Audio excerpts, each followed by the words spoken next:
This is Play Radio UK. The Human Zoo is now open. Call 01243 55 60 60. Skype us at play.radio.uk or email studio@playradiouk.com. Hello, I'm Michael Aspel. When I started in television 50 years ago, I had to wear a bow tie. Now programmes are made by women, and I have to introduce something called a webisode. I have no idea what a webisode is, but Matron says if I don't present it, then Bruce Forsyth will get my morning egg. Hello, ladies and gentlemen, boys and girls. I thought you might like to know that in the spirit of punk rock, the following show includes what we often refer to as language. So if, like me, you are offended by such words and phrases as arse, bollocks, tit, wank, titwank, felch, bastard, rotter, arse bandit, funguzzler, mother licker, mother sucker, motherfucker, twat, minge juice bottler, kiddie fiddler, and of course cunt, then you might wish to turn over or fuck off. Thank you. Hello, this is the SMS text delivery system from BT. Peter Chapman eats dog's dick. Peter Chapman eats dog's dick. Yep. Really? Apparently so. That's quite, I wonder if he sent that himself. Or to himself. Maybe he's been worried for so long that he does it, and he just wanted to admit to it and get it off his chest. It's the confessions thing all over again, isn't it? It is, yeah. Yeah. How are you, mate? All right. Yeah, I'm alright. How are you? Not bad. Do you want a beer? I'm getting over a flu, mate, actually. Oh, you're a bloody hypochondriac, you No, are. Seriously, I was ill this week, mate, I tell you. Yeah. Ill by no stretch of the imagination. In fact, on Tuesday, delirious to the stage where the wife caught me waffling bollocks, absolute tosh to myself for hours while I was, like, sweating with a fever in bed. Really? Yeah, it was great. Wow. I've not been that ill in a long time, man. You were mentally ill then, weren't you? Mentally, yeah, yeah, ain't kidding. It's just gone 7 Sunday night. Welcome to the show. It's me and Matt and a can of beer. And everybody else. Oh, and Joe as well. Sorry, mate. Hello. There you are. What's up? Hey, buddy. Joe! Sorry, You haven't felt that bad since you had so much fun in college. yeah, exactly, mate. Exactly. I haven't felt that bad in a long time, mate. Wow. How you doing? All right? I'm doing okay, you know. Still trying to resettle America. Plenty of jobs, not many careers. I see Matt does not have his trademark jumper on today, but a sporty, stylish, white, clean T-shirt. Well, it's actually an old T-shirt. It's my old Rugby FM T-shirt. Do you know It's a Knockout, Joe? I'm sorry, the knockout. There used to be a TV show called It's a Knockout, right? And it was basically this huge inflatable assault course covered in like soap suds and stuff, and there were just loads of challenges going up these inflatable slides covered in like washing up liquid, basically. We had these made for when Rugby FM did It's a Knockout. Actually, what I'm going to do is turn it round because we don't want the Rugby FM logo. The reason I'm wearing it, can just do it, which you'll get in 30 seconds. Well, I'll do that. There we go. Is for that. There we go. Matt the alcoholic. There we go. On the phone. Hello. You alright? Oh, there's Alan. Hello. Evening, guys. Evening. Hello. Good evening. How are you, Alan? Not bad. Welcome. We thought you weren't calling in today because you were on strike. Well, no, his phone's on strike. Yeah, Alan, your phone is really bad, and you said to me earlier it might be the network. I don't think it is. I think actually you've got a dodgy wire in your handset because you get. It's a bloody mobile. Well, it's knackered then. Use your landline if you got one. No, Mum and Dad are in, and I've got to ask permission. Oh. Well, go and ask permission then and do it politely. It's like that Wayne's World scene, isn't it, when they go to the drive-through and they go to, can I have 3 is Pepsi. Yeah. Welcome back, Joe. How you doing, Alan? Good to hear you, man. Not bad. Anyway, how's things with you and the missus? Well, she's not a missus yet, but, you know, there's a little crimp in the story since everyone's last heard. You know, I'm going to be a daddy and a husband pretty soon. Well, there's been some development with mine. So, Alan, I was going to ask you about your situation then, because there was a lot of discussion this week. There was a lot of discussion this week about Alan and his ditching the baby situation. Yeah. I told you before, Stuart, it's not my baby. No, well, He ditched the baby? Now, hang on a minute now. No, because Joe's missed a lot here. So the situation is. Well, we better tell him what's happened then. So, well, if you shut up a minute, I'll do that. All right. Crikey Almighty, I tell you. So basically, the situation is, Joe, is that Alan and his other half are no more now, despite the fact that she is pregnant, and that Alan doesn't believe it's his, because according to Alan in Zara. No. Well, Alan had a bit of Zara dialer date last week where he told us that actually he was still a virgin. Yeah, the truth came out last week. There's a problem here. So we were debating whether or not it was Alan's baby or not, and he claims that it's not, and his mother wanted Unless he spunked on the tip of the dildo or something. Yeah, and so Alan's mother wanted her to get a DNA test, and that was the last we heard. So The words turkey-based to spring to mind. Apparently, my ex's mum had told my mum to get stoned over the DNA test. has she really? Yeah. Nice. So as far as I'm concerned, if she wants to talk to me, she has to Alan. go through my mum. Right. Alan, I think this is really much easier to solve than spending the money on the Montel Williams paternity kit. The fact is, Alan, if you didn't fuck her, if you didn't have sex with her, it's not yours. Let's close the book on this. Well, Alan, if you don't stop and wait for Joe to finish, nobody can understand anything either of the two of you are saying, okay? So I've already pitched the idea about Jamie cards for my mum and all that, and she said it was a bad idea. what, going on the telly? Yeah. Well, you can come on Play Radio and argue it out. No, but... Yeah, you don't need Montel or Jerry. We've got Play Radio. Yeah, I can be excuse me, I can be fucking Trisha, mate. we don't have Alan Montel Caddick, Williams in the Britain here. baby 4 days later, is... It's either Jamie Carr or Trisha Goddard. Well, I can be Trisha. Excuse me, I don't imagine you can be in the dress. Anyway, and what's happening about the sport? Right, well, so- Apparently, So, we need to well, let people know what's happening about Oh, he's the doing it. sport. He's doing it again. So, right, okay, so, Alan, we were under the impression that you're on strike this week. Pizza, which was a meat feast, Matt, one of your favourites. What? Eh? You know, No. Okay. Okay, It's at this Alan, point, give us a right, call on... Why don't you call me on Skype, Alan, because I can't understand you at all on the phone at the moment, No. because it just keeps cutting Oh, out. great. Go ahead and invite him for more conversation. Thanks, Stu. Yeah. Okay, look, that's I just want to interrupt here, right? Because we're 7 minutes past the hour already, Yeah. and we haven't once mentioned how someone else other than Alan might like to call in, That's which right. is 01243 55 60 60. We won't screen you; you'll go straight to air as soon as you hear us down your handset. You are live on the air. It's play.radio.uk on the Skype. You can watch and listen to it all on the webcams. TommyBoyd.surfbeard.com, and you can text Play Radio, then your message, Stu. I can't see it. What is it to?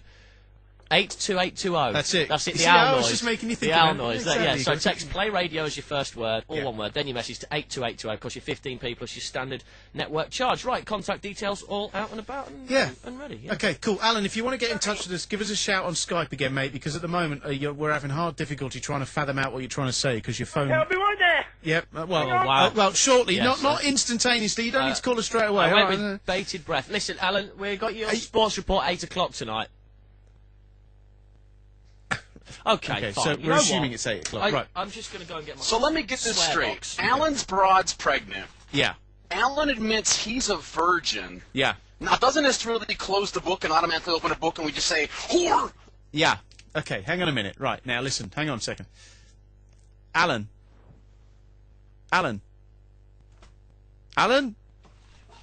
Okay, so now I Alan. really don't want to discuss it with so, him, 'cause I right, don't really okay, see much so, logic Alan, coming out of it. right, first thing, Alan, is stop your camera, right? I don't want to see you naked again, thank you. No, I've got my shirt on. Right. Second of all, listen, mate, please. When I said to you give us a call on Skype, I didn't mean straight away. Give us your sport on Skype. What? You know what? I can't be dealing with this right now. No. I want to get the show started, Alan. So just give me half an hour, Alan, to get Alan, things you running. have a all right? scheduled appointment to call in at 8:37. Not earlier, not later. Actually, what we're going to do is we're going to run Alan's sport at 8 o'clock, right? But what we're going to do this week is... And that's it for the night. Well, yeah, and what I've said we'll do is Alan's going to cover this week FA Cup, rugby, stroke NFL, because apparently he's tying the two together somehow, and the boxing, okay? If anybody else wants to hear something strange, because somebody in one of the chat rooms this week said something about why wasn't Alan commenting on the chess last week? Well, I can probably give you a bloody good reason. But it'd be interesting for like people maybe just to throw in a sporting event on a Sunday that Alan had to suddenly spend half an hour researching and come up with some kind of news. Yeah, because for the sports report. if he's away doing work and research, then that also keeps the phone line free. Yes, exactly. Right. So Good what do you idea. reckon then? Yeah. Well, yeah, I reckon people nominate on the Did wireless you chat guys room. notice something really interesting about this year's Super Bowl? Well, hang on a minute, Joe. Now you're doing an Alan. Hang on a minute. Let me just go like that. Hello. Okay, This is the SMS text delivery I'm not going to keep doing these text delivery Put stuff. Alan Caddick's hairy bum on your eBay and sold it to a big gay puff in Birmingham called the Emulator. Right. If you're going to text, please text the proper text line. Play radio, then your message to 82820. Right. Okay. Yeah. Hang on a minute. Right. Alan, you're going to get me annoyed in a second, mate. Seriously. What's up? I mean, What's it up? hasn't Right. happened yet. So I'm now doing your sporting bit, right? So give me half an hour. Let me get all the results and the votes in for your sporting thing, and we'll do the sports at 8 o'clock. Yeah. Yeah, sounds good. I'm just, like I say, I'm munching on Matt's favourite pizza. Good. Okay. We'll talk to you shortly then. All right. Munching on the meat. Okay. Bye bye. Jesus Christ. On the phone. Hello. All right, Stu. Hello, mate. How are you? All right, thanks. Good. That's Damphy, isn't it? Oh, right, you recognise the voice? Yes, I didn't know yeah. it was that famous. It took me 2 seconds to sort of ping it into my mind there. Radamfi, where's that from? Digital Spy, the chat rooms, on the wireless. No. I'm asking him why Radamfi is the name. Is that your real name? Oh, well, yeah, my first name is Richard, Right. and my surname is Adamfi. There you go. Gotcha. It's not very original, really. How you doing, Richard? All right, mate. All right, thanks. Good. I was just, first thing, I've got a couple of things. Yeah, mate, to go for it. chat about. Mm-hmm. The first thing, it just came to me when I was listening to a recording of Nick Abbott and Carol McGiffin from 1999. Right. And they mentioned they were being interviewed for this magazine about, sort of big duos in radio. Right. So they were sort of, at the time, they were like, one of the big ones, as well as like people like Mark and Lard and that sort of thing. Yeah. I mean, what I've noticed is, a lot of these duos seem to stick together for years. I mean, like, you've got J.K. and Joel, for example. Yeah. I mean, you're right. Yeah, no, duos do stick together. But who was Chris the one? Moyles and Comedy Dave? Yeah. What was the one I was going to say though? Was the Pete and Jeff? Oh yeah, of course. Yeah. Because Pete went off to BBC Six, didn't he? Oh, And, yeah. and Jeff stayed with Virgin. Yeah. Oh yeah, Pete and Jeff. Yeah. Why didn't you think of those, Matt? I mean, Honestly, who? Matt doesn't have a clue who we're talking about, Richard. Well, I think you're definitely the enthusiast of the two, aren't you? I think so. Yeah. Right, Yeah. I yeah. see. So, You know your stuff. I'm the anorak. I think you oh, could probably well, say. what do you mean he knows it? And I don't? Radio stuff, mate. Yeah, we're going to get onto your topic next. Right, okay. Carry on, sorry. Just one thing that came to me when I was listening to that was maybe we're going to hear, for the next 10 to 20 years, the Stuart and Matt team. Now, you see, wouldn't that be fucking excellent, mate? That'd be lovely. Do you know what I was thinking the other day? Is how could we pitch out to a broadcaster to simulcast our show? It's going to be tricky no matter how we do it. If we try and Because break you'd have out of the internet thing, we have to watch what we do. Tone it down, don't we? Yeah, and Maybe typecast. Yeah, and right now we're so free. Got so much freedom on this show. It's hard. I've got to say, there's probably not enough room at a commercial station for me and Matt. We're just too big. Oh, literally, physically big. Yeah, you're That's what right. I'm saying. Literally, physically. little and large, isn't it? Those studios are small, man. Matt will fit in the room, but I might have a problem. Like, Yeah, live from the car park. with a The only place wireless he could microphone. fit with his radio microphone. It's Stuart. Stu, how's it out there? It's cold, Matt. Oh. thanks, Richard. No, that'd be good, that mate. Just, can I Yeah, propose what's- a thing as go on, well? mate. Sorry. You're both men of the world, I can tell. Obviously. Listening to you over the last few weeks. Yeah. Especially Thank Stuart. you for listening. Well, thanks, mate. You enjoying it? Well, yeah, definitely. Good, mate. But one thing that has puzzled me for a long time, is that why do some people, some people always move on to one relationship after another after they get bored after a few months, whereas some people stick together for life. I think Stuart, you're married, aren't you? I am, yes. So you know, you probably can understand the latter. Yeah, I guess. Not necessarily. Who says he doesn't want to walk? Yeah, well, yeah. Speaking from Mr. Recent Divorcee over there, yeah. I mean, to be honest with you, Richard, I don't know. I guess it's part and parcel of trying to find the right person, isn't it? Really, I suppose. I guess at the moment, well, I like to say at the moment because I keep her on her toes, like, you know. I mean, I don't want her to get too comfortable, you know. Yeah. At the moment, the current Mrs. Stewart is, you know. Well, she's sat at home ill at the moment. Show her the back of the hand. Well, you have to show her. You just have to keep her on her toes and show her who's boss. You know what I mean, Joe? Do what? Sorry, Richard. Does your wife listen to this? No, occasionally, yeah. She doesn't like talk radio very much. She would much prefer it if we played music. She has to live with the guy, for God's sake. She don't want to listen to him as well on a Sunday night. I'm not sure if that is the, you know, I'm not sure if it is just about meeting the right person.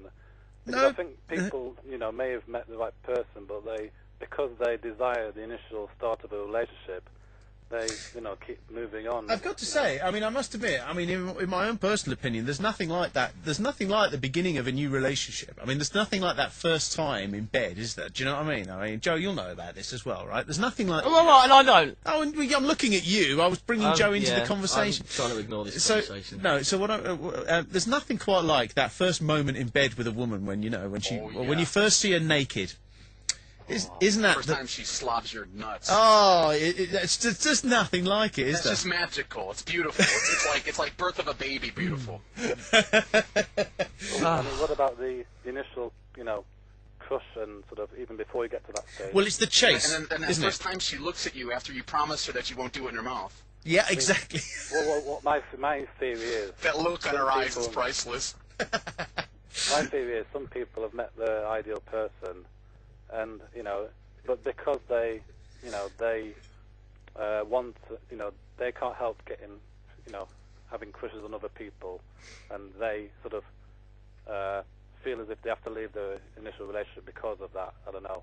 Yeah, well, I mean, it's the chase, isn't it? Like I say a minute ago, You seem to, you know, have dealt with that and stuck to It's the kind of like when you buy a loaf of fresh bread. Yeah. You know, those first couple slices are wonderful. It's fresh bread. Yeah. But then after 3 days, that bread's not fresh anymore. Yeah. So you got to get rid of the bread and get a new one.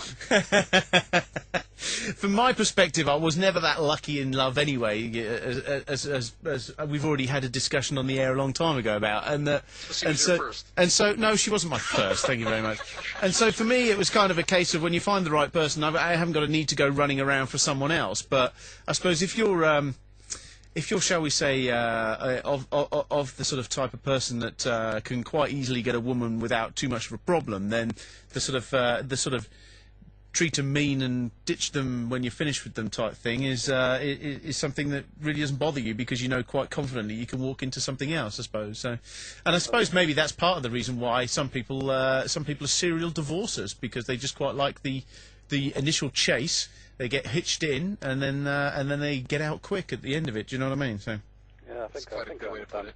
I mean, it's difficult for me to understand this because I've only ever had one girlfriend. Yeah. I'm 33 and I've been with her since I was 19. Yeah, well, why not? I mean, I was with my wife for 7 years before we got engaged, so yeah, it was a long old time. So it's hard to get out once you're in. yeah, absolutely, yeah, that's it. I mean, it depends if you're that heartless that you can do it like that. But I suppose the divorce rate's on the way up, so a lot of people are finding it a lot easier to get out nowadays, I guess. So. Do you think so? Yeah, unfortunately, yes. Yeah, that's what they say, isn't it? The divorce rate is on the way up, and the marriage rate is on the way down. So more than 50% of all divorces or marriages end in divorce. yeah, I was going to say 50% of all divorces end in divorce. What the hell's that all about? 50% of divorces end up in a remarriage. Yeah, that much is true too. Yeah. So, I'm still coming to terms with the LBC changes.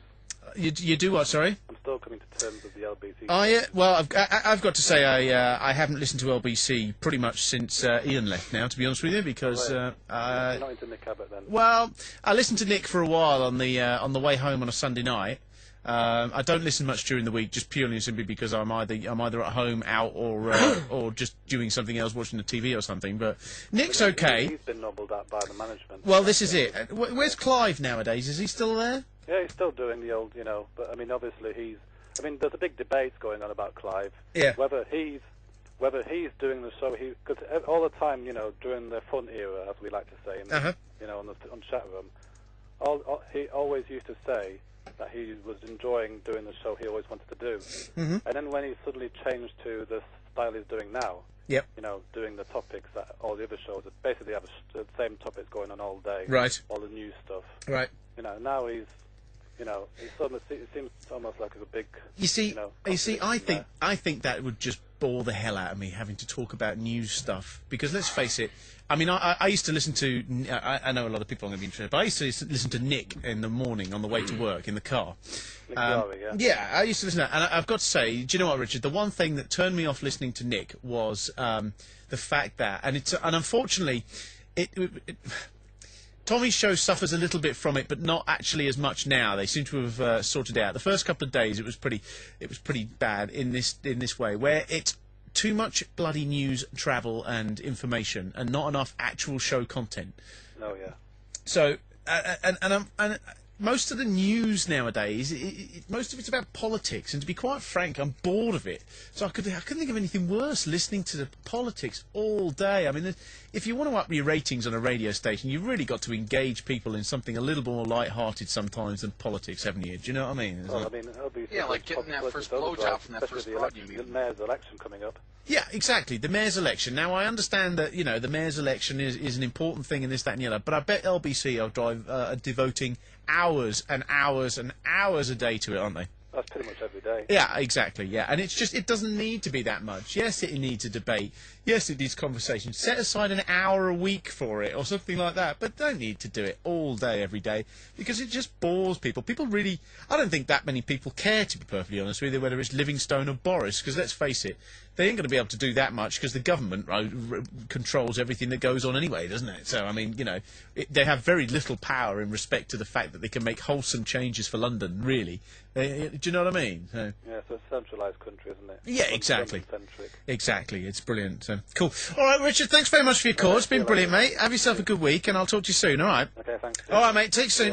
We'll be back in a couple of minutes. 01243 55 60 60 on the phones. Studio at playradiouk.com. On the email, play.radio.uk. We're in the onthewireless.net chat room as well if you want to go in there. The Skype chat, and we'll be back right after this. PlayRadioUK.com. Just great music. Want £100 off of the cost of your next holiday? One4 Travel are offering an unbelievable £100 discount off of all holiday bookings. Whether you want to visit Turkey, Bulgaria, Croatia, Egypt, Cyprus or Spain, One4 Travel have a fantastic range of hotels to suit every holiday need. All you need to do to get your £100 discount on top of the everyday exceptional prices is call now on 0871 664 1405 or visit the website at www.one4travel.co.uk. The UK's Top 40 charts has always been a reflection of the best-selling music the UK has to offer. Play Top 40 brings together all the best songs from the UK single and album charts and plays for you 24 hours a day. Tune in to Play Top 40 UK via the website. Play Top 40 UK, always top of the pops. This is PlayRadioUK.com. Just great music. Cantankerous Codgers. This is the Tommy Boyd Show on Play Radio UK. Not for the faint-hearted. Yes. That was a bit of a tricky call for me. It was. On the phone, hello?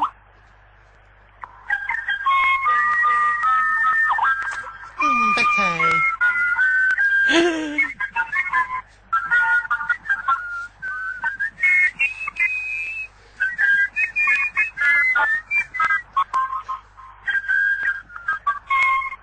Brilliant. Yeah. Betty. Brilliant. What the hell was that? That was Michael. He was in Barnum. Michael. He was in the Little White no, Bull it as was well. like The Little old- White old Bull. things that- Yeah, he was that you know Barnum, Joe?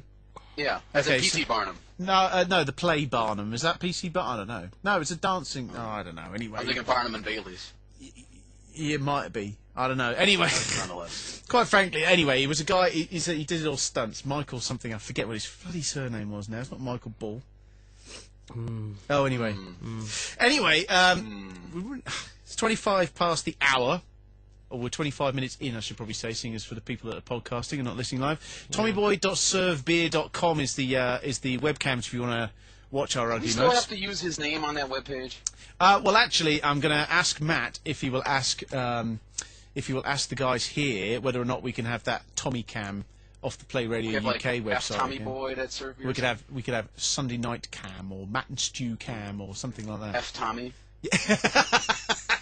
Maybe we could. By the way, is he still ripping off my bits for his morning radio show? Oh well, we did have a discussion about that last week. I haven't heard it this week, know, mate. and I'm still pretty stupid about it. Crawford, Michael Crawford. Cheers, There Watco. you go. Thank you very much. Cunt Cam. Cunt Cam. Cunt Cam, that'd be cool. Cuntcam.com. I like that. Yeah. They say imitation is the best form of flattery. Yeah. And I guess I've been flattered really well this past couple weeks. Yeah, well, I mean, here goes another one. Is Ian tonight is having the Virgin Radio karaoke contest. That cock! Oh, hang on. That's for the word I said. Jesus, I'm all for, like, sharing bits, but ripping off? Yeah, well... Directly ripping off? What, are they going to be doing the Olympic anal ring things, too? Now, actually, I did discuss the possibility of the girl band group that we interviewed a couple of weeks ago, when and if they come in here, but Matt wouldn't let me do it, Joe, is I want to play anal ring toss. Fuck yeah, anal ring toss would be cool. That's pretty universal. I mean, people put things in their ass all the time. Yeah, exactly, but Matt said it wasn't right, so he wouldn't do it. So we'll stick to Olympic ring drawing. Yeah. On the phone, hello? I seem to be that Ely's ripping us off. Oh, it's just actually, what? That theme tune, it's some of us who have them. That's what it is, yeah. I'm going to phone up Alan. I'm going to play down the phone tonight, Ian, your karaoke from the other week. Yeah. The show must go how on. dare he leave Bob us off? I mean, we come on with karaoke on the Anyway, internet. Listen, he's not ripping us off. In order for Ian Lee to rip us off, they'd have to have somebody calling in every 20 seconds with nothing to talk about. So, no, Ian... Why are you Lee's doing his bollocks? Yeah, thank you. So, Ian's not ripping us off, I don't think. I think it's fine. I phoned him last week on the air and had a dig about it. I want to call him, actually, because I tried to get on the show and he wouldn't let me. He would not let me talk on air. I want to know why. I want to know why Ian Lee would not let me on. Probably because somebody phoned up as Tommy Boyd and then had you there and then asked him if he wanted to know how to pleasure a woman and he hung up. Right, okay. Well, actually, I wanted a normal, serious conversation with him. Just, quite a pleasant one. I wanted to talk to him, tell him I was listening, And, we should hang around here for 20 minutes after the show and phone him up at 10 Shall o'clock. we? Yeah, let's do that. Let's do that. Yeah, and didn't he say to me, I'm the one who's stirring shit in the pot, and this motherfucker goes and rips off our bits? Yeah, pretty much, yeah. For the record, I say he's a cocksucker. Joe says, not Play Radio, not Stu, not Matt. I'm calling him a cocksucker. Okay, what's this in the background? Me, Joe. He's a cocksucking rip-off motherfucking artist. I think it's somebody who sounds like they're at the train station. Hello, on the phone?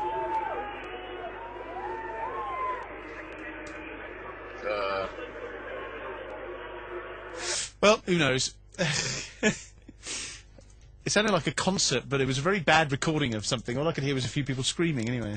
So can I talk about my Super Bowl thing now? Yeah, go for your Super Bowl thing, mate. Actually, this is interesting, and this is more of a big kind of thing for you British guys. Yeah. If you look at the names of the cities or the regions they represent, we've got New York and New England. That's right. So it's like a British complimentary Super Bowl. That's because they're all the places that we got to that didn't get booted out of. That's why. And then we eventually kicked you out. But nonetheless, it's a kind of a compliment. It's kind of like an old England Super Bowl. New England, New York. Yeah, it is. You're right. Yeah, absolutely. Yeah. Hang on a So moment. take pride, guys. Hang on a second, mate. On the phone, hello? Every day, in every way, I'm getting better and better. That's great. Betty. G-Man Jr., hello, mate. Good evening, how are you all? I'm good, mate. How are you? Yeah, very well, thank you very much for a horrible, cold Sunday evening. Yeah, it's a bit nasty outside, isn't it? Who's this? It's my fault. G-Man Jr. Hey, G-Man.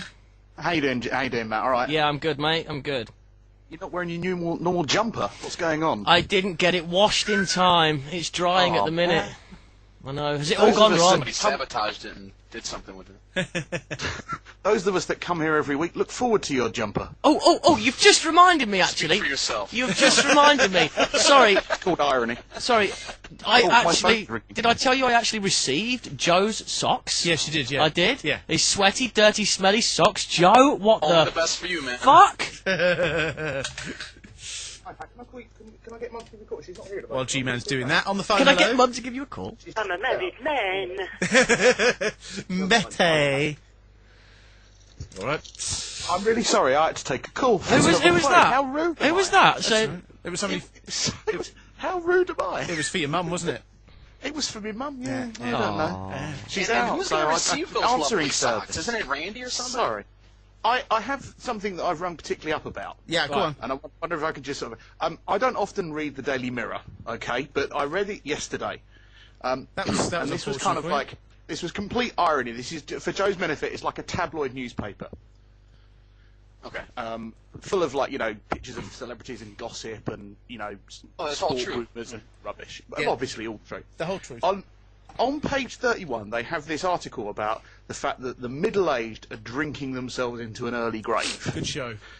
Okay, and they've got alcohol killed some, huge over 8,000 people in 2006, and middle class drink the most units in a week, and men have over 18 units in a week, and all these statistics, and the Office of National Statistics, and how it's an outrage, and we're a bad example to the youth, and things like that. Mm-hmm. Okay, so that's page 31. I'm reading that. Right. Turn over to page 33. And there's an advert for vodka. No, even worse. There's an advert in a promotion with Walkabout Pubs for a free pint of Foster's for every reader. Bonus. That's great, isn't it? I love it. It's absolutely, it's brilliant. Don't you think, right, this whole alcohol thing, it's typically British, is what we do is we find a problem, we accentuate it, and then by accentuating it in the media, that puts everybody in Britain under pressure, so they tend to drink more. Yeah. I did like, and talking about the media sort of exaggerating things, right? Did you see this week the story about the judges who have banned Three Little Pigs from a story competition, right? Because it might affect Muslims. Well, because they don't eat pork. Because they don't eat pork. Yeah, really? But they're pig fuckers, so who cares? Yeah. In the same vein, though, and because people said, but people are only picking up the Muslims aspect of this. The Bob the Builder story was also banned because of fear of builders not liking it. Really? Yeah. Really? Fear of builders. Yes. Yeah. At least that's the first time I've heard of some political correctness going towards an average person for once. But isn't that... you never hear about the white average middle class guy being offended. But you don't give a shit. Isn't it just unbelievably bollocks that we're banning Three Little Pigs because Muslims might be offended, and we're banning Bob the Builder because builders might be offended? It is actually, right, and it's quite a coincidence, because this is what I picked up on to talk about, right, just a quick intro into this. The #1 song at the minute is called Bass Hunter, Now You're Gone. Is it? And the woman dancing in that is an Iranian woman called Ayla Lai. She used to be a porn star. Right. She wants to go back to Iran, but she's getting death threats because she used to be a porn star, whereas actually Iran import more porn than pretty much anybody else. Cool. So why are we worried about what Muslims think? Because they're not really sure what they think themselves, I don't think. No. So why we give a shit about it, I have absolutely no idea. Hang on, Yeah. that's just swear box. Yeah. So yeah, I think it's crazy. I think there's a lot of hypocrisy out there, like you say. A lot of There people is, say one thing and then act another way. So There is. Isn't there? What happened in the I'm gonna have to 70s and leave you guys. 80s when I'll overabundance speak to you of later. oil I'm sorry. figures came out You're of a this madhouse colleges, going both in here. America Brilliant. and in All right, Britain. hang on. Hang They on. had no jobs, so they had to create jobs for themselves. Yeah, exactly. Right, yeah. Yeah. It was all go there. It got G-Man's phone ringing, Yeah. G-Man talking, Joe talking, Matt talking, me talking. It was all great. Have a great night, G-Man. See you, mate. Oh, it's gone already. It's Yeah, gone there we go. already. Yeah. See. Yeah. Joe talking See, all I'm over him and offended when I interrupting see him. vegetarian menus advertised. I like meat. Yeah. Yeah, exactly. Yeah. I yeah. get offended when anyone pokes their nose into anyone else's business when it's not really to do with them. That much is true. Yeah, exactly that. On the phone. Hello. How are you? That's Stu. Hello, mate. Is my brother there? Oh, he is. Hang on. There you go. Go on. Oh no, this is Scott. It certainly is. Hello, bro. How you doing? Alright, man, how's it going? Yeah, I'm good, mate. I'm good. You enjoyed kickboxing last night? Hell yeah, I did. Is that Yeah. terrible news report? Is this really your brother, Sports man? report even been on yet? Alan's been on a few times already, mate. Yeah. Has he done his sports report? No, he's doing that at 8. He's doing it at 8? Yeah. It's 7:30. Yeah, I know. Oh, that was my As fault. if you're really anticipating it. Hey, He said as if you're really anticipating it. I'm Bet you can't waiting. wait. I want to see if he's going to be reporting on the shite that is NFL again. Right.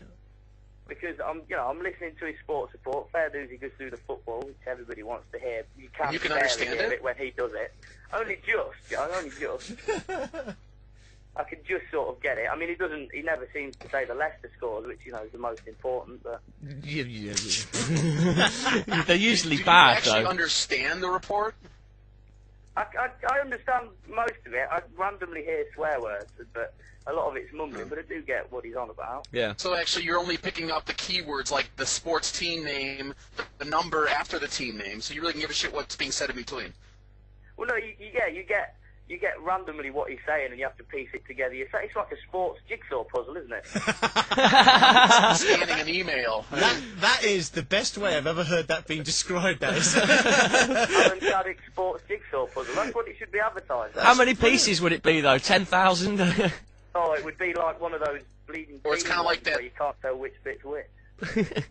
It's like the speed No, reading thing anyway, where you only I've pick up gotta get- keywords. Hey? It's like the speed reading where you only pick up keywords. Yeah. Yeah, and the brain makes up the rest of it. Manchester, Turkey. Yep. Manchester United beat Turkey 3-0 in the European playoffs. Yeah. I would like to see that. Yeah. Anyway, you're sending me off point here. Yeah. Oh, are we? Go on, Emmett. What's up? Because, you know, the other week, Joe's moaning because he's not putting any NFL on there, which is... Joe, I don't know why you watch that shit, for a start. Why do you watch that shit where you kick a ball from one end of the field and chase after the fucking thing when nothing accomplished after 90 minutes? Yeah, but at least that's called football, and we use our feet. We don't run around with it in our hands and call it football. Yeah, well, Yeah, yours you against see- ours will whip fast. Don't Because you worry. see, that used to like confuse the fuck out of me too. Is why the hell it's called football when for 90% of the game it's the what they call the rushing game where they pick it up, put it in their hand, and run down the field with it. Yeah, yeah. I've tried watching it, and there's like all this first down. The whistle goes every 2 seconds to stop.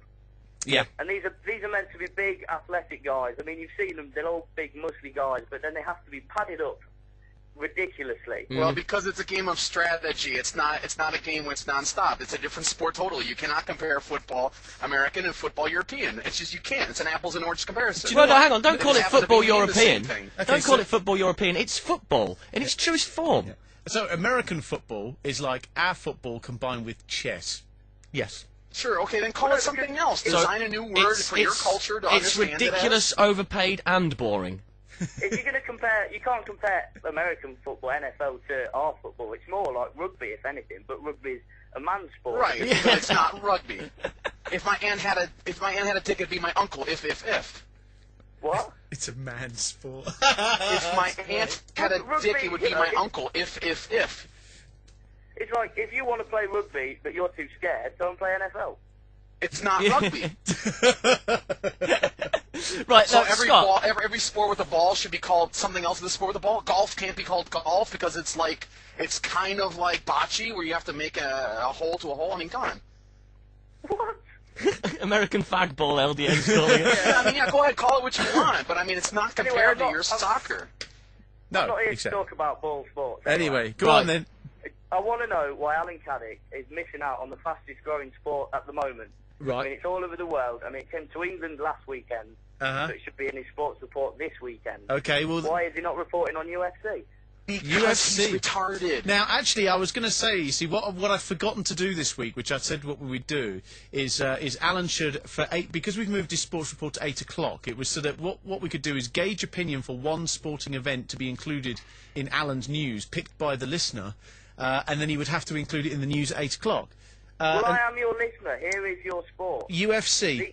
The fastest growing sport, which is overtaking, it's outselling boxing and pro wrestling on pay-per-views and in arenas around the world. It's overtaking. Yeah, that's right. Yeah. Alan's got to look into it. When's- I mean, I still won't be able to tell what he's on about. But When's Brock Lesnar fighting? he fights on the 2nd of February is his first fight. Next weekend, right? Yeah, my brother knows his shit when it This comes is to Saturday. UFC. This is Saturday night, isn't it? It is Saturday. It 'Cause won't be it's- on telly in England until Sunday. Is it not? Is it not on Satanta? I thought I read somewhere that Satanta were getting the live UFC stuff now, and Bravo was showing the repeat. That Satanta so far have had it live when it's in England. Oh, is that what it Which is is? the event I was at last weekend in Newcastle. Newcastle, yeah. But so far as I'm aware, there's no one putting it live. I mean, Bravo get it the next day, which is shit, so I have to stay off the internet and not find out the result. Yeah, exactly, I have yeah. to watch it the next day, and there's adverts and everything. Live is It'll come. I'm sure I read on the. I'm sure, absolutely positive on the net that I read that Setanta was to become the new home of UFC. So I would just suspect that means that they're going to start to show it live. So if Setanta get UFC, I'm going to go fucking mental because I hate Setanta. Oh dear. Well, I'm paying £55 a month for Sky to watch my sports and my football. And Setanta have took it all. Now you see, that was my when they did this new football contract, and they said it was good for the viewer, and all this money coming into football. Well, I'm not quite sure how it was good for the viewer. Apart from the fact that we get more football matches, we end up having to pay another tenner a month to watch them. It's ridiculous. I mean, Sky has played a lot more Championship football. There's Championship football nearly on every week now because Setanta took all the good football. Yeah. No, I understood. I tell you what I'm going to do is if. I'm actually going to personally, when my contract with Sky runs out, which I believe is the end of next month, my first 12 months with Sky since I moved, I'm going to tell Sky to go and F themselves. I'm going to go to Virgin, because I already get my broadband from them, take the phone, the internet and the TV. You can get the whole lot for £5 more than I'm currently paying Sky, and you get Setanta thrown in. Okay. And I don't have to pay. And I don't have to pay it, so I lose my phone line as well. Yeah, it's great. It's okay. Well, let me put it to you this way. If you buy the latest Freeview box, you can pay £10 a month to have Setanta on your Freeview box. So all you'll pay is £10 a month for your sport. £10 a month. Yeah. But that's it. You're not paying £55 a month. You're paying £10 a month and all your Freeview channels. But you don't get... £55 covers my movies and my entertainment and whatnot. Now, come on, Scott. You know as well as I do that we don't care about movies. We're both big DVD collectors. We don't need a movie channel. Well, yeah, still. I've got thousands of DVDs and whatnot, but there's still some thousands. You liar! I've got more than you. No, you haven't. Headless says in the Skype chat room that Setanta isn't on Freeview, but it is. Well, actually, no. All right, sorry, hang on a minute. Okay, so it's not on Freeview because Freeview indicates that it's free, right? Okay, so it is on the digital terrestrial TV platform. Yes, my Freeview box picks it up, but I don't subscribe. Yeah, exactly. Yeah. So there you go. Yeah, well, Scott, UFC, that's a good idea. But I mean, yeah. Well, if Setanta steal it, I'm gonna find. Setanta. Well, I believe what it was that Setanta were going to take the live stuff and that Bravo would take the repeats. So you'll still get the same as what you get now. You'll just see it live instead. Right? I'll tell you the reason why I can't stand watching UFC. However, is because I can't fucking stand Joe Rogan. He annoys the crap out of me. That guy. He annoys. I tell you what. He was a great comedian, right? But he's crap at everything else he's ever done. I'd never heard of Joe Rogan till I watched UFC, and he was just a commentator to me. I mean, you've got the first one, Mike Goldberg, who's sort of the guy that just jumps around shouting when something good happens, and Joe Rogan's in the know on what is actually going on in the ring. Yeah. I didn't know he was a comedian, and he did Fear Factor. And when I actually went to see him live last Friday. Oh, really? Because when UFC comes to England, he does a couple of shows. Does he? Ones, a room of about 100. Okay. But I found out that he is probably the funniest guy I've ever seen in my life. This is what I'm saying. As a comedian, he's a great bloke, but everything else he's done is shit, as far as I'm concerned. Well, I mean, UFC commentating is not too bad. Maybe not. Well, yeah. What I'm saying is Fear Factor was bloody awful. I hated that program with a passion. Fear Factor's pretty bad. And everything. And then he goes on radio shows and TV programs and this, that, and the other. And it just isn't him. I mean, stand-up comedian, great. Everything else, get out of here. Brilliant. Scott, was there anything else? Well, how is it you know about Brock Lesnar fighting, Stu? Because I saw the advert on the television this afternoon. You watch it regularly, or? I watch it when it's on. I'll glance at it. I'm not a big follower of it, but if I spot as I'm flicking around the channels it's on, I'll stop on it. I can't watch it. It just makes me want to fight. Makes me angry. Makes me angry. I want to kick ass. Stu? Yes, mate. Is the thought of Matt having a fight not the funniest thing you've ever seen? Yeah, do you know what? I was so hoping that him and Ian were going to get it on because it would have been so funny watching Matt just get absolutely pummeled. that reminds me actually, because what is going on with this Ian Lee guy? If my brother's pulling out, well, your brothers. In shape at the moment. I think what you could turn is your brothers had a sort of a case of a touch of reality, a bit of a reality check. Okay. And so they kissed and made up. Hey, it was him that rang to make up, not me. I was still, you know. Well, Ian held out the sort of the pipe of peace, as it were, and snatched it off him. I took the biggest drag like I was smoking a hooker in Amsterdam with the finest weed, and I've been high on life ever since. Exactly. So that's one less fight that I've got to sort out for it. Oh, yeah, exactly. Fuck off. Yeah, exactly. Isn't that always the way, though? They buried the hatchet, they kissed and made up, and then the fucker stole our bits. Yeah. So, gee, I call that a little bit of smile and turn and fuck you on the way out. That's great. I think you'll be fighting him next week. It sounds like it, yeah. Bring it on, man. That's I'm pissed. I am bloody pissed when people rip off our bits. Yeah. If you end up wimping out as well, Joe, I'll step in, don't worry. Yeah, well, I'm 6'1", 250. I'm really not worried about a dude named Ian. Yeah, okay. Brilliant, Scott, great call. No worries, mate. Take it easy, mate. I'll speak to you soon, alright? See you later. Cheers, mate. Bye. UFC. Play Radio UK. Joseph is 9 years old and suffers from severe autism, severe learning and development disorder, and a curved spine. His symptoms include constant cramping and spasm throughout the body, overgrown gums, left foot inversion, and autistic spectrum disorder. Lifes for Living is a charity that will make a difference. With your support, we will provide the highest level of natural health treatments for these children and their parents. By donating even a few pennies, you will help transform the lives of terminally ill and disabled children worldwide. To find out more and to make a donation, go to playradiouk.com/life. Lifes for Living and Play Radio UK.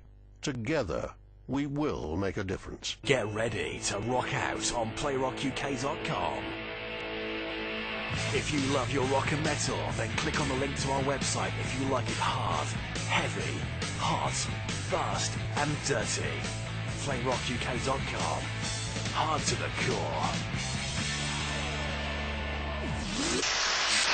Beware, the content of this show may offend. Dynamic diction. This is the Tommy Boyd Show on Play Radio UK. It's not the Tommy Boyd Show. That's right, we need to Why edit are we that. still calling it that T-Boyd Show? Well, because we need to edit the jingles, because officially it's still his show until such time as he tells us he's not coming back. So. Oh, you mean he didn't walk out on us enough? No, not yet, no. On the phone, hello. Okay. Oh, my mother always said on a Monday, it's Monday. If you find a dog on a Monday, or anything starting with D, like a deer or a duck, it could bring you luck. But then again, it might not be. Okay. 01243 55 60 60. Play.radio.uk on the Skype. Text Play Radio, then your message to 82820, and listen and watch at tommyboyd.servebeer.com. Spot on. Well Right. said, man. Yeah, it was very well done, there. Thank you. You can tell he thinks he's practicing. You've been practicing, haven't you? All week. Shucks. All week he looks in the mirrors and as he's getting dressed in the morning, he goes, 01243 55 60 60. On the phone, hello. You are one good-looking guy. I've got a bit of a query. It does do in UFC, but the big event on tonight, but Royal Rumble. That's That's WWE, isn't it? That's not UFC, that's WWE, mate. Yeah, but it's better than UFC. Is it? Well, no, hang on. It's not what's good or what's bad. We've suggested to you something. Hey! Hey! It's not whether it's good or bad, whether you like it or not. It's for the public. It needs to. Your sports report needs to cover all kinds of things. You said, let's suggest some stuff. We said, okay, great idea, Alan. So someone suggested UFC, so you don't ring up and complain about the fact that it's crap in comparison to WWE. You fucking report about it! WWE's better.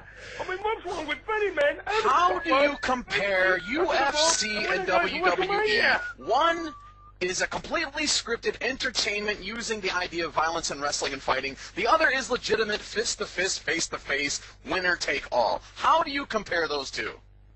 How do you say one is better than the other? How do you compare the two? Well, if you give me a chance, I'll explain. Brock Lesnar was in the WWE. Vince was a man that's supposed to have gone to the NFL, but he never happened. What? That makes him useless. Huh? Brock Lesnar is useless. We don't understand. We're waiting for the comparison between WWE and UFC. Go. And please don't call back. I couldn't see WWE is fake most of the time, but they speak with a passion that's better than UFC. UFC is just a bunch of live bombing. Yeah, whatever you said, dude. I guess I agree. I don't know. Guys, consensus? What? Sorry, we were talking internally and leaving you to it for a second. Yeah, I know, and really, I really wasn't paying attention either because what he's saying had absolutely no sense. So I was actually watching you guys on cam sitting back. So. But personally, I think WWE, with the Royal Rumble tonight, I can give a comprehensive preview to it and my prediction on who's going to win. What? Good. I might have just F something up on the computer, Matt. You might have a look at it in the next jingle break anyway. So, Alan, UFC, are you going to get in the news or not? UFC, I'll have to do a separate news flash. I'll do UFC in the news flash if you let me put the Royal Rumble in. You can put whatever you like in your news flash. I don't mind, mate. UFC's going to be in the news flash. Okay, mate. The Royal Rumble's going to be in the bulletin. Okay, 10 minutes. See you soon, Alan, right? this is a production meeting. Call before the show or during the week, not on the show, and do your production meeting on the fucking show. I cut him off, Joe. Yeah, right, look, right. It's been a lovely first 50 minutes. Amazing. Again, thank you very much to everyone who's contributing. But we do have stuff to talk about, don't we? Yes. Which one of the 20 things I have or the 10 things you have do you want to start with? And I have a problem which I need help with. Actually, should we put Joe's problem out there first? Because this is a good one. Well, no. This Let's one put it out there last. Because then that to accumulate and to ferment, and people need to think about it and possibly help me. Yeah. Okay, there are a couple of things, first of all, right? Right, hold tight 2 seconds then. On the phone, hello? A verbal contract isn't worth the paper it's written on. It's not It's not at all. No, right, just because there are questions flying around various chat rooms, blah-de-blah. At 8:30 tonight, we will be calling Marcus Quilter, Network Manager, okay, for discussions. RE, find out later. I did investigate Scientology over the past week as well, so we'll be talking about that and bad luck. And bad luck, okay. Yeah. All right. Well, I was going to do. We've already listed. We're going to do some stuff about the rogue trader from France, the 3 billion guy. Yeah. What would you steal from your employer if you could circumvent and siphon stuff out without them noticing? And I'm not talking about his wife. Well, I'm not. Well, he might notice that. I don't know. I'm not talking about paper clips and post-it notes and this, that, and the other. And I'm also not talking about stealing $3 million from the Play Radio bank account either. But what would you, if you had the opportunity to siphon something off your employer that they probably wouldn't notice for a while, and then do a runner with it? What would you nick? You mean like sabotage or something, like taking important files of a client so that you can't contact them? Or? Well, no, you know, like this. Well, so okay, so the guy's nicked £3 billion from this French thing by siphoning money off and messing around in futures markets that he lost the money on. Okay, and previously to that, Nick Leeson broke bearings, didn't he, by siphoning money off and doing things that he shouldn't have been and living the high life and stuff. The French guy doesn't actually have the $3 billion. Not that I believe. No, he lost it. Right. And of course, that's what they're blaming on the big global market crash of earlier on this week. And there's potentially some conversations I read this week about the fact that the interest rate in America that was cut by 0.75% this week was also done because of this big crash in the market, which was caused by the guy losing all his money. So. The French are miserable bastards, aren't they? What should I do today? I know, because the global market crash. Yeah, exactly. £3 billion. Because you see, I mean, I will fuck up something else again. Yeah, exactly. See, now I mean, not Don't so mention much. the revolution. It's not so much stealing from my Don't employer. worry, England or America will come save us again. It's not so much stealing from my employer, but I have thought about this a little bit. In the best way, I could probably rip off my employer without them knowing it. Okay, so I work in a computer company, right? And I work as the person that purchases the computer hardware. So here was my plan, was to go out and... Maybe after today you won't be... No, maybe you're right. We could do with the Mission Impossible theme tune for this. If you turn my mic down a bit, I'll do it while you explain. All right. Not off, you twat. Well, what do you want? It's all right. Yeah. Go on, just down. Yeah. So what would you nick off? So what I was going to do is I would set my own.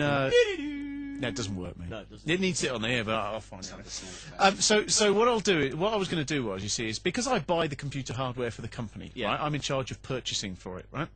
So I set myself up with a website that sells computer hardware, right? But it sells computer hardware that I could buy on Amazon, say, for £100, but I sell it for £120. Right. Because no one at the company is going to go and check to see whether or not I'm getting it at the cheapest, as long as my company's on my preferred supplier list. Right? And so all I ever do then is the company buys through my company, right? I then buy it from Amazon and ship it to the office, and I make 20 quid on it. So why is that wrong? Well, it's not really good etiquette, is it? To set your own. Fuck etiquette. Do you think what they're paying you and how they're treating you is ethical? Obviously, the rules have been set by them. Let's play by their rules. Fuck them. Charge them $20 for that part they need more. So Fuck I think, them. you see, that was my plan of how I would rip my employer off. You see, is to set my own IT. That's not a company. rip-off. I think it's a good capitalist idea. Do you like and then that when you idea? quit, you can sell the shit to the next guy who takes your job. That's right. The next guy takes over my job, and I'm still selling computer hardware to him. In fact, what I would do is mark it up another 10%. It'd be brilliant. Better than Amway. That's good. That's good. So anyway, ideas on how you would rip your employer off. 01243 55 60 60 or studio@playradiouk.com. What was Joe's thing then? Go on, Joe. Give us your dilemma. Well, you know, back in the States, and you know, jobs are easy to find, but careers are kind of difficult. But, you know, because we have Big Brother and whatever kind of fucking government knows in your fucking life bullshit we have, well, you know, they do that random little pee test nowadays, the test for the marijuana. And really? well, Why? I'm coming up to one of those soon, so I need to know, how am I going to blow this piss test clean? Hang on. I'm sure somebody out there knows. They just randomly test you for marijuana? Well, they do it as a pre-employment screening now in a lot of positions. Yeah. Right, okay. Well, that's quite simple. What you do is you work up a small catheter system with somebody else's urine in it, and sure, that's always a last option. Now that's easy, but I mean, how do I try to do it and go in and be able to stump it without a bag of piss tied to my leg? Put down the weed, Joe. Yeah, but it doesn't work like that, does it? Because that's not happening. The weed takes a while, doesn't it? Yeah, it's months in your system because it sticks to your fat cells, 6 weeks, and your body always emits fat cells. Right. Okay. Well, especially mine in your case. Because we've got a lot of it. And we've got a lot of them. Well, I mean, theoretically, Joe, what you could do is you could go to the toilet, right, with a small bit of yellow food colouring and a small bit of ammonia. Put them both in a glass of water, stir them round, and they won't know the difference. Ammonia and food colouring. Yeah, yellow food colouring, a tiny little drop just to colour it. You know that way, they set a clumsy for us the other way.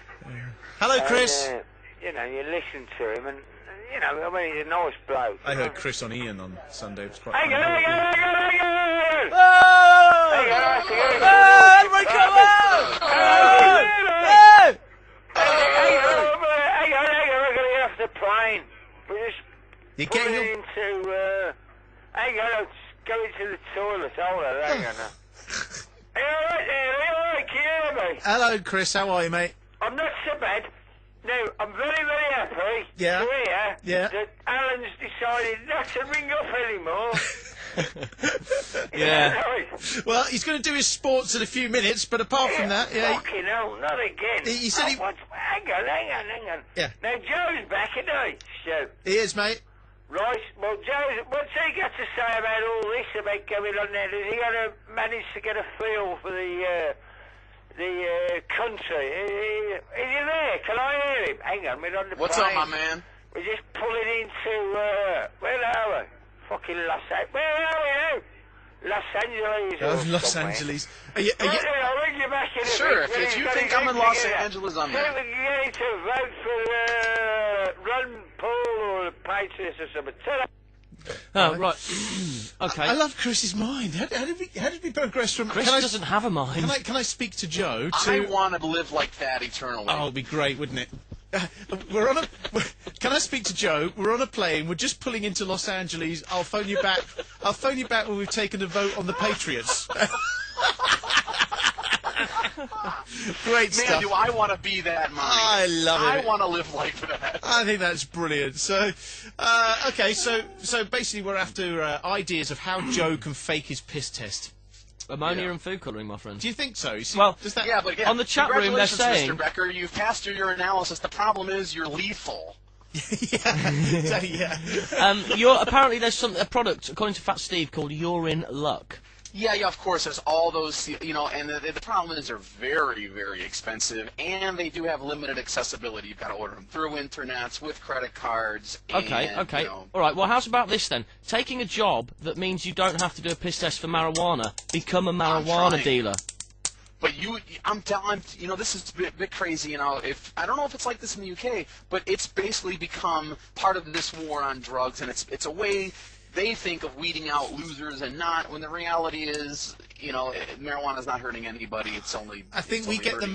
We get the test now if you're in something like banking or something like that. No, but the thing is, it has to be an opt-in. Right, yeah, so you get high and you count accurately. Legally, in this country, you are not allowed to just test somebody's piss unless you are testing them for a specific reason and have motive to do that. If you just work and you go to work, they're not allowed to legally force you to do that. No, but for a job interview, they could ask you for a urine test. If you fail to give one, then they just won't offer you the job. That is illegal discrimination. You can take them to court for that. Can you? Yeah. That's interesting. On the phone, hello. Oh, it's that son of a bitch. We need a call screener. Call screener. No, we don't. We don't want a call screener. That's the whole point. It's for Alan. Sunday night sport roundup with Alan Caddick on PlayRadioUK.com. Evening wankers, we're going. It's blooming phone. Evening wankers, we start with 5 words. That's all we got. Dude walks out with his pants down and his ankles in a stick in the sky and he blows it. Alan, hello? Hello? Hello? Hello? Hello? Hello?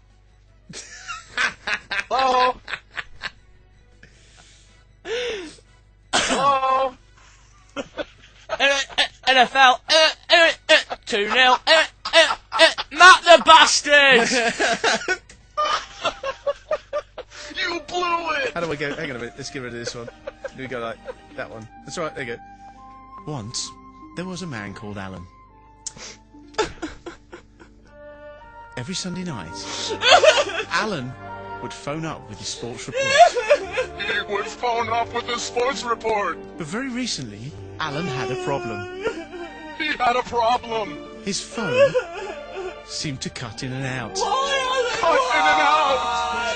And his beloved listeners were denied the opportunity of hearing the sports. Denied the opportunity.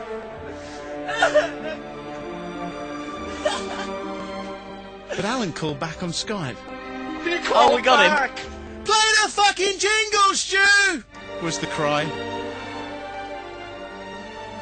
Alan, our thoughts are with you. The Human Zoo is now open. Call 01243 55 60 60. Skype us at play.radio.uk or email studio@playradiouk.com.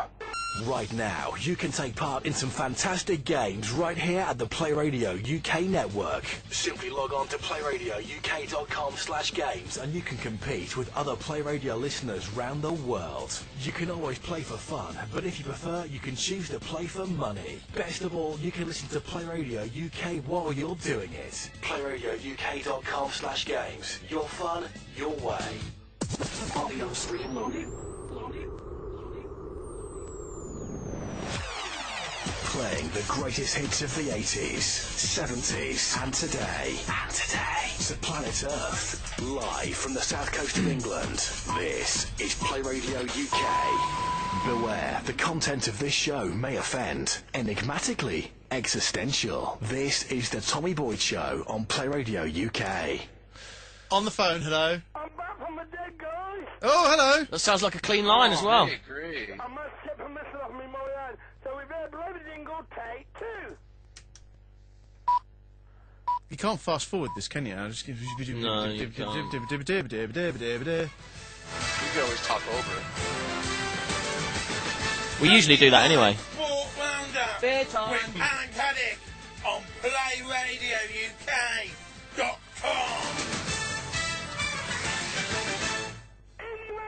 We're starting football tonight and in the FA Cup 4-round. Cardiff City put their racing round 5 for the first time in 14 years after seeing up League 2 side Hereford at Edgar Street by 2 goals to 1.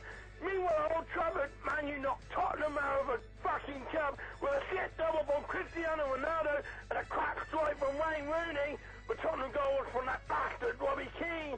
So it finished 3-1 there to Man United. Well, it's 7-9 knocked Man City out of the FA Cup to lead only 6 Premier League sides in the Hatfield tomorrow's fifth round draw after winning by 2-1. Now in boxing, and Commonwealth champion Kevin Mitchell, fifth for the British super featherweight title, will now go ahead against Carl Johansson in London on the 8th of March. But doesn't anyone get a share about it? Now in WWE, and it's the Royal Rumble tonight, live around the world in pay-per-view, coming from Madison Square Garden in New York City. We've got Randy Orton going up against Jeff Hardy for the WWE title, Edge up against Rey Mysterio for the World Heavyweight Championship, Y2J up against JBL, the Nature Boy, woo! Nick Flair against MVP, and of course the Royal Rumble match, and it looks like it's going to be a big night, and the winner of the Royal Rumble is going to be... Hornswoggle! Berlin Rugby League stroke NFL, League Rhinos captain Kevin Seinfeld is contemplating a possible switch to American football at the end of his career. Seinfeld says he is currently with the Rhinos on a pre-season camp in Florida, which included training with the Jacksonville Jaguars. But are we really bothered about it? We don't give a shit about it. Anyway, that's all for tonight. It's over to the return of the fucking Yank and 2 regular shits. That's Joe the Retard, Stu Ball who's in charge, and of course, Matt the Bastard! Thank you, Alan. Very good.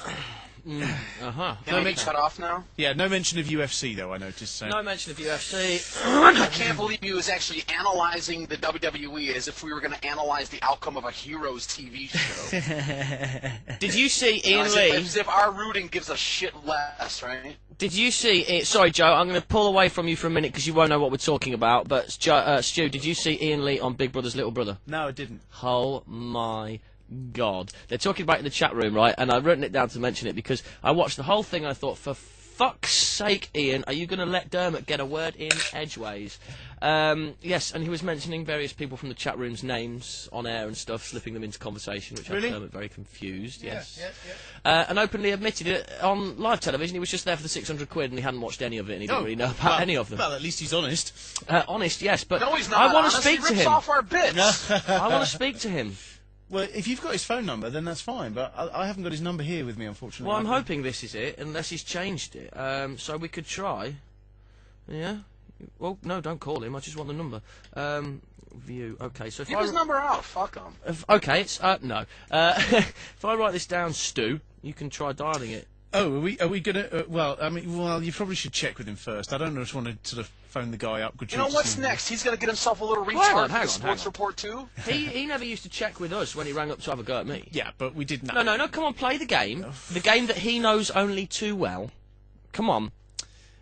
I don't know. I agree, Matt. Give him a Tommy taste of his own medicine. invented Bring the him game. Ian followed it by the book. So play the game like he knows too well. We you know, if he's not happy with it, That's not the number I had. that's not the number you have. No, Mike, because the one I had, I'm sure, was 078.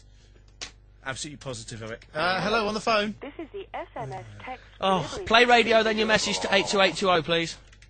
Peter Chapman is gay. Oh, right, okay. Good. Yes. Well, he sucks dog dick. And It he's is a gay. dick, which means he must be into the male side of things. So, yes, I would probably say that maybe Peter Chapman is gay. He's not here to defend himself, so we can't speculate, nor do we want to be caught in libel. No, exactly. Speaking of libel and things that we Speaking can't of say, libel, yeah. the podcast. Step away from the conversation. Yeah. What's wrong with the podcast? There's one missing. So there's a podcast missing. Oh. From the Play Radio website. It's been removed because, and quite frankly, I think it's quite funny. It's been removed because management didn't like the fact that I was having a go at the IT department. Fuck them. On the phone, hello. Things were very different when my mother was a boy.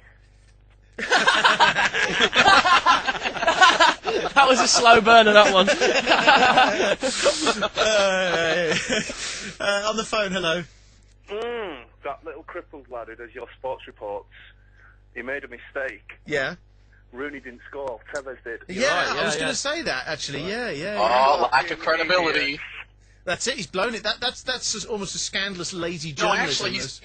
actually, he's actually qualified for a higher position now at Fox News. He could go and work for the Sun or something now, couldn't he? He could go work for a credible news agency. Yeah. A friend of mine works as a sport journalist for the Sun Online. Does he? Oh. Never let the facts get in the way of a good story. Absolutely. Yeah, why would we do that? We're British after all. That's great. That's great. So did he really get it wrong? I missed it. I wasn't really paying attention. Hello? Go on, the phone's gone, I guess. All right, let's just admit, guys, we didn't care and we didn't listen. No, it wasn't that. I was trying to sort out the computer as the reason why I'd bollocked something up a minute ago. But, yeah, no, that's interesting. No, you're right. Yeah, well, that's it. All credibility's out the window. Going to have to work hard to resume. For Fox News. No, so Alan must do better. So, I was just saying, so anyway, this thought podcast... we'd avoided it. No, sorry, mate. Podcast has been removed because we insulted... Whoa, we?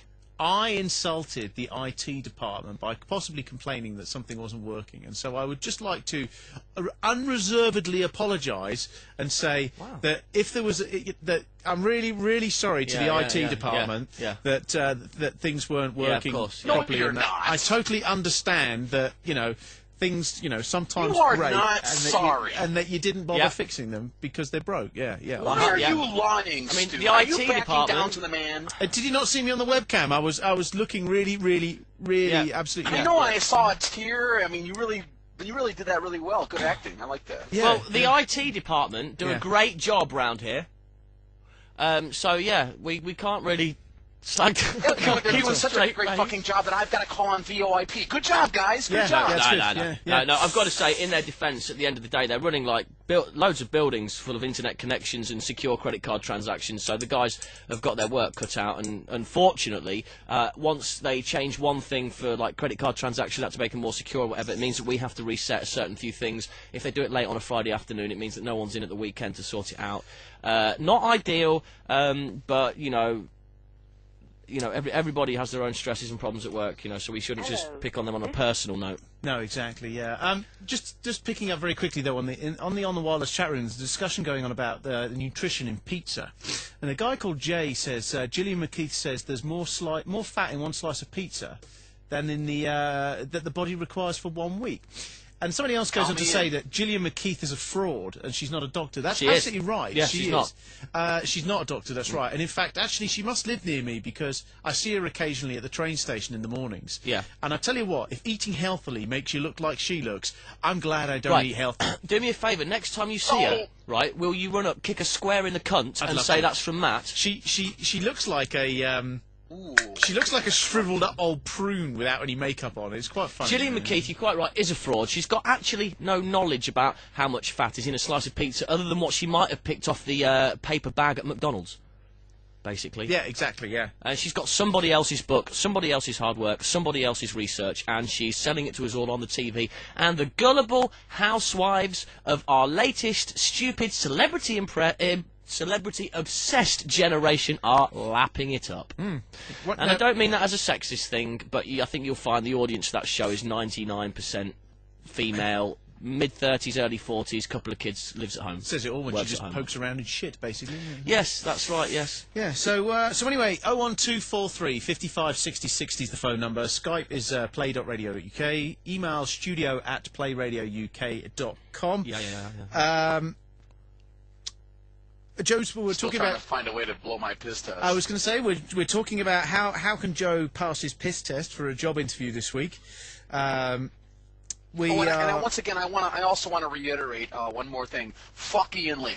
I just wanted to reiterate one more time. That's Fuck good. Him, that little thief. Yeah. He's a thief. He's a cocksucking thief, and I'll be glad to talk to him about it. But you ripped us off, Alan, and Tommy is too. But it's bullshit. The views from the other side of the pond may not necessarily be reflected by. That's the right. UK. It's my opinion. Fuck you, Ian. You're a thief. We're talking about the rogue trader, and if you had the opportunity to scam your company or rip off your employer, what would you do? How would you do it? And what would you use the proceeds for? So. I know Joe would probably end up buying more marijuana or fake piss tests. do you want to get into the realms of the God Hates Fags family now, or do you want to do the Barack Obama thing? Or would you like me to? Actually, I was going to ask you whether or not I'm going to buy a present, and I wondered whether or not for part of your social experiment thing that you wanted to. Yeah. Whether or not you'd be interested in trying a new product that's out on the market this month, called Nadoro. Right. Now, Nadoro is for gentlemen. It's a cream. And I forget, Joe, remind me how they actually they advertise it. It's to do along the lines of, I think that when they come out and say, "Do you have smelly genitals?" Nadoro clears up that smell. No, and makes obviously you they say, "Do you ever have those days when you feel, not so fresh?" Yeah, that's it. When you're not quite so fresh, when you just don't feel confident. So I'm wondering whether or not, if I was to buy some Nadoro, whether or not Matt would like to try it out to see whether or not his genitals do become smelly, a bit less smelly, and more refreshingly. I don't know. What does it smell of? Flowers? I shall have you know that I wash it twice a day. There is nothing unhygienic or smelly about that. it. That apparently doesn't actually matter. Are you washing it in the Is that according to the advert? According apparently to the doesn't matter. advert, That's doesn't right, matter. people. Your cock will stink no matter what you do, so spend $25 on this great cream because we're American and you're stupid! Yeah, that's exactly it, yeah. Fuck off. On the phone, hello? I've got a feeling about Katie Holmes' baby. Now... Is this Alan? Is that Alan? Can't be Alan, surely. So we need to. We were going to revisit Scientology because Matt's had a bit of a sort of an investigation into Scientology this week, haven't you, Matt? I better bring that up, actually. Well, while you're doing that, then, and what I'll do is say that it was interesting that, and I'm sure this is probably what Alan's going to say. Alan, you're going to quote a BBC News story, which is exactly the one that I told you about before the BBC printed it last week. No, this is my own theory, actually. Go on, then. Dinosaurs.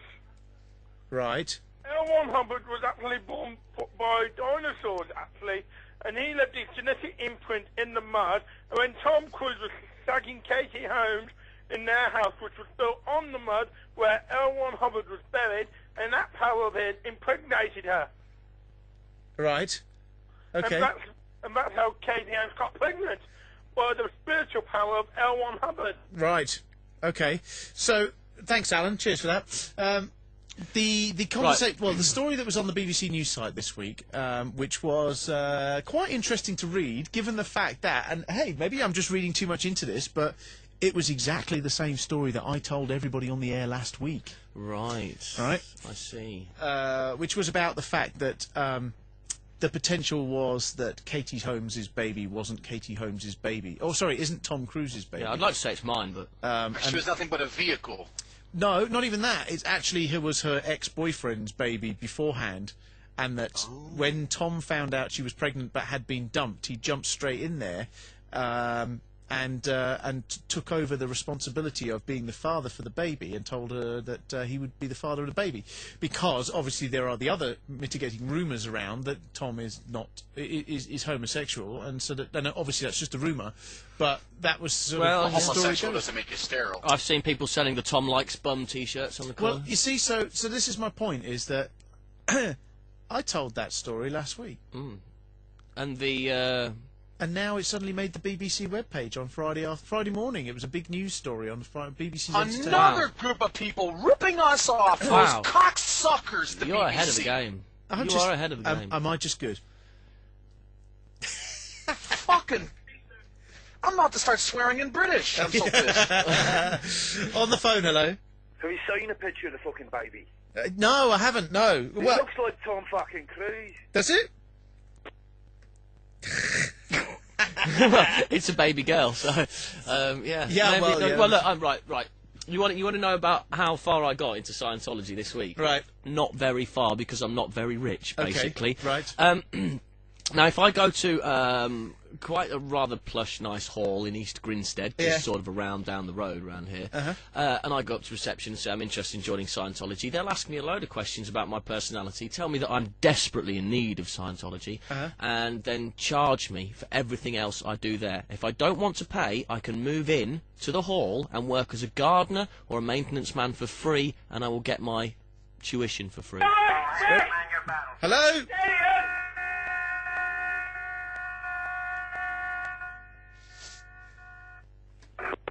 Thank you. Sounds like highway rage or something. I think somebody should realise there that I picked up the phone, had them on hold before I actually put them onto the air, so we probably missed the entire sort of 40 seconds of them actually doing what they're doing. I've got to say, thanks to a couple of guys as well who've sort of forwarded me some stuff about Scientology through the Tommy Boyd Shrine. I won't mention their names. Okay. But thanks to those people, they know who they are. Okay. So basically what you're saying is that you're bollocks. You're not getting into Scientology unless you've got all the money. Somebody's going to fund me. That's pretty interesting, that, is it? So what you're saying is it really is more like a cult than anything else? Well, no, I would say it's more like a business. It's like if you support a football club and you pay them £40 a year for your membership or £450 a year for your season ticket. It entitles you to be part of that thing, that community. And I would relate Scientology back to something like a football club. It's something you're a fan of, it's something you become perhaps a little bit obsessed by, and it's something you pay through the nose for, just to have other people make decisions on what actually happens there for you. And you're probably, the people who... I'm not convinced everyone who's in Scientology is happy with it, but they just pay so much money they don't want to go back on their investment. Yeah, I guess that's probably it, isn't it? So Joe missed this entire conversation, unfortunately, last week about Scientology, but... I didn't miss much, believe me. No, I'm sure you probably didn't. Basically, so basically we tasked Matt with trying to get into Scientology, become a Scientologist, and obviously it isn't going as well as... Well, let me tell you, it's attracted about 8 million followers, and they estimate that Scientology makes £250 million sterling a year from its members. Really? Yeah. £250 million sterling a year from its members. It's absolutely ridiculous. And looking at articles and stuff from undercover journalists who've been and they've had this personality test, you know, when you get to the reception and that, pretty much everyone says the same thing. Apparently, the results from the test prove that you're depressed, nervous, critical, anxious, and unable to communicate, and that you're told you're in dire need of spiritual enlightenment, and that only Scientology can help you. Well, I told you. Sorry, I'll put my mic back up. I told you last week that that near where I work, they come out on a table with stress test meters, and that's how they get you in. Is they test you for stress. And then they produce the L. Ron Hubbard book. Buy this and become a Scientologist. Yeah. You see, I'm really quite stressed out at the minute, but I'm sure a good blowjob would sort that. I'm not sure Scientology. That's probably what would do it. Yeah. On the phone. Hello. Oh, Betty, I've been ejaculated from my home. Wow. And that's the voice of the common sperm. And with that, PlayRadioUK.com. Want £100 off of the cost of your next holiday? One4 Travel are offering an unbelievable £100 discount off of all holiday bookings. Whether you want to visit Turkey, Bulgaria, Croatia, Egypt, Cyprus or Spain, One4 Travel have a fantastic range of hotels to suit every holiday need. All you need to do to get your £100 discount on top of the everyday exceptional prices is call now on 0871 664 1405 or visit the website at www.one4travel.co.uk. Have you had a go at the Play Radio Outsmart? It's an online game that's really easy to play and great fun. Well, all you do is log on to playradiouk.com/games. You could be having fun with real online players, and you can do it all for fun or for a few pennies if you dare. Outsmart's ready for you to play right now, and best of all, you can listen to Play Radio UK while you're doing it. Go on, log on right now and show them you're the best. playradiouk.com/games. Your fun, your way. Sensibly satirical. This is the Tommy Boyd Show on Play Radio UK. Sensibly not satirical? for the faint-hearted. I don't know. I'm changing. Message from Who's making sense? 7887742222. Oh. Peter Chapman wants to take Alan's anal virginity and make him bleed. Something tells me someone's probably done that already. Yeah. Oh, dear me. Hello? Hello? If I could even understand what that... Oh, it's a gun. Guns. Yeah. That's great. Wow. But maybe it's a Scientologist. Wow, that was a very deep phone call. That was good, wasn't it? So I was going to move on about. We've moved on. Last week we had a discussion with Hugo about the Scientology. And Hugo obviously came back and made a valid point, which he said that, as far as he was concerned, people should be allowed to believe in whatever they want to believe in, right? Which I don't disagree with. However, I do sometimes disagree with other beliefs. Blatant persecution through the veil of religion. I think that's exactly the best way of putting it. The Heath Ledger incident this week brought very much to the forefront the Westboro Baptist Church, headed by Shirley and her gang, who are vehemently against homosexuality. To the extent that it's an absolute abhorrence, and anybody that, as far as they're concerned, even acts in a movie about homosexuality is going to go to hell and burn and die. That's me. Then used to run a gay bar. I'm going to go to hell and burn and die twice. Now, the other thing that they do is they go off and they protest at funerals of servicemen and women in the States when they come back from Iraq dead, because holding big signs and making big noise. Because they believe that is God's way of punishing the Americans for being what they call fag enablers, as they so nicely put it. Why are they so fag Iraq and fags are together? I don't understand this. No, me either. It's quite strange. I don't get their basically what they're doing is they're taking certain parts of the Bible and absolutely applying them literally. So say for the line that says a man will not lay down with another man, okay? Basically, and they are absolutely basing most of their entire argument on virtually that one line, to be honest with you. One sentence produces 95-page essays. That's pretty much it. Now, I've got a phone call. Basically, they came out and said they were going to protest the funeral of Heath Ledger because he was an actor who played a gay guy in a movie. He played a gay guy? He played a gay guy in a movie. Yeah, he was the main actor in Brokeback Mountain. Exactly, and so. Which, by the way, the movie was terrible. I mean, besides the gay section, it really was a bad movie. I've never watched it. Never watched it at all, to be honest with you. But anyway, so an Australian radio program called her up and basically called her out on this, and I just thought it was quite interesting to listen to. Here it is. Member of that Westboro Baptist group. She's on the line. Good morning to you. Good morning. Would you describe yourself as a Christian? Well, of course. That means you obey or follow the teachings of Christ, and that's what we do. It's not a very Christian thing to be talking about a family's dead son and suggesting he would be already in hell because he played a movie in which he played the part of a homosexual, is it? Well, of course, it's exactly Christian. The Lord Jesus Christ used the opportunity when those people perished at the Tower of Siloam when it fell to say, do you think they were sinners above all the rest of you? How do you think his mum and dad would if feel? you don't repent, you'll go to hell with them. How do you think his parents and his 2-year-old daughter would feel when they hear comments from people like yourself? Well, of course, I have 11 children, so a 2-year-old isn't going to be thinking much of anything. The 2-year-old didn't hardly know him. What about his mum and dad? His parents raised him and taught him how to defy the Lord his God. He's an actor. They taught he's him an actor. rebellion. Surely he's an actor. Look, this is a man who is hang on a minute. This He- is a man who's been involved in numerous heterosexual relationships. He's not gay himself. He's got a 2-year-old daughter. He's been engaged. Can't you differentiate between reality and fantasy? He's a movie actor. Well, the reality is he was a fornicator. The reality is that he should not have taken any work if it involved using a megaphone that was given to you by the hand of the Lord your God to scream across the globe, God is a liar.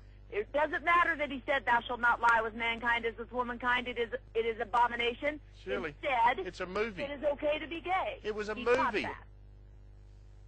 He's being touted all over this globe for being a pusher, a promoter, a comforter of homosexuals. He was so very, very courageous to play that role. You Don't actually try to separate that. You actually He run shouldn't have taken the role. You actually run a website, as I understand it, www.godhatesfags. How do you know that? Well, here it is. How do you know what God Secret, thinks? but I'm going to tell you, it's a secret, so you can't tell anyone, but here it is. I can read. Open the Bible, read the That Word. surprises and obey me, your actually. God. That surprises me. What surprises you? That you can read.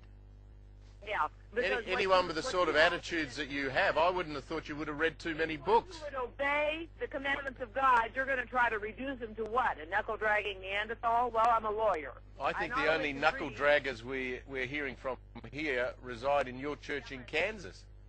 Yeah, I hear you speak, and you speak like a brutish, foolish man who doesn't have a clue and who's headed to hell. And I'm sorry about that. You speak like an ignorant woman who gives the people of the United States a very bad image around the world. And that was that. Did she just say that he sounded British? Or prudish? For the record, she does not represent the views of all Americans. No, She's a that's cunt. right. Yeah, yeah. On the phone, hello? They just hung up. They hang up.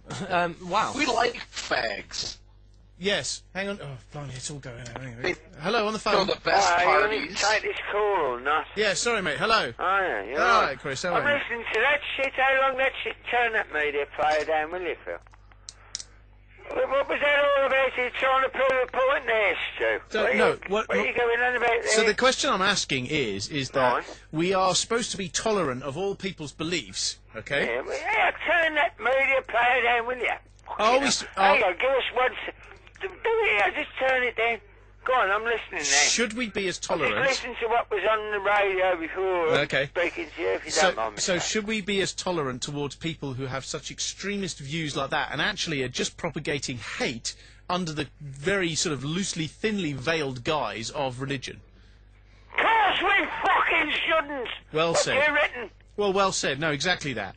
And what you written, man? You pose the question in that. well, no, that's exactly my thoughts as well. I think that the problem is in this PC society we have to give these people airtime because otherwise they'll scream they'll scream. What do you call it?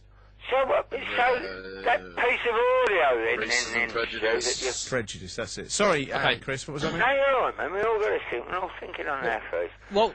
That piece of audio there was supposed to. What was it supposed to? It was illustrate that point. Was it? It was supposed to illustrate the point, it was supposed to basically illustrate that what this person's views are. That you can to give you an idea of what this person and her congregation at the church that she runs in Kansas or wherever it is. That's what their point of view is. Oh. And the reason for playing it was to promote. Well, not to promote, but to point to the fact that, unlike last week when Tom Cruise and we read out and played the bits of Tom and how he promoted Scientology. He's what they call A-list. These pair. Well, that's it. He sounded like a Baptist. She's from a Baptist church in America. Yes. They're all the same, man. I come across Methodists. You ever come across the Methodists? No, man. Yeah. Neither have I. All right, was that you? Matt. All right, bud. It's very difficult. I've only got the one earpiece, isn't that right? So I can't hear. But yeah. Listen, here's a thing that's different, and it's what they call a bombshell, right? Mm-hmm. If you got a minute or two, you know the Zulu, you know when they go.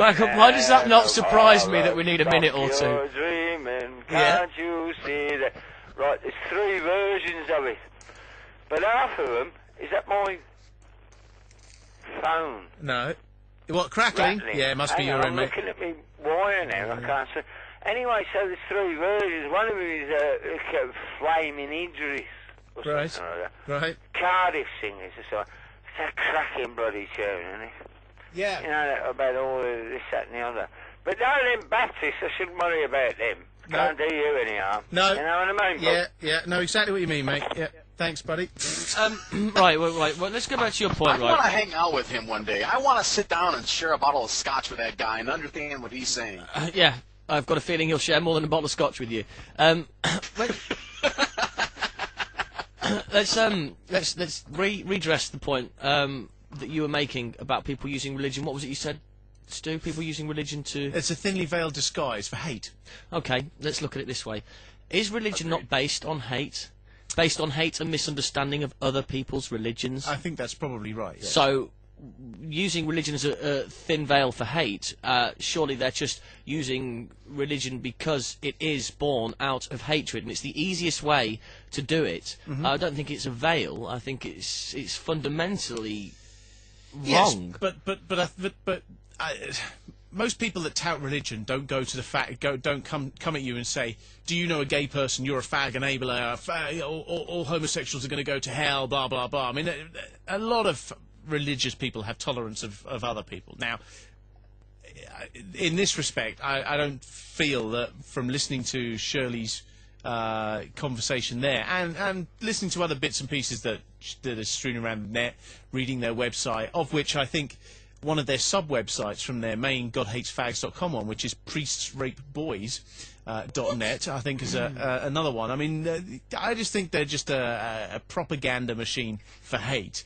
I don't really actually think it has anything too much to do with religion at all. I don't know if you ever saw the Louis Theroux Most Hated Family in America program, but that was all about these guys as well. Right. Yes, I did. I did. Yes. What she fails to, she fails quite sometimes spectacularly in some ways to address is that she has 11 kids. However, they're not all the same fathers. In fact, one of them was born out of wedlock. Mm-hmm. But that is also against. Knowing the Americans from that area of the country, one of them was probably born to one of her sons. Probably. You're on the phone, hello? Hi, it's Gav, how are you doing? Hello, Gav, how are you, mate?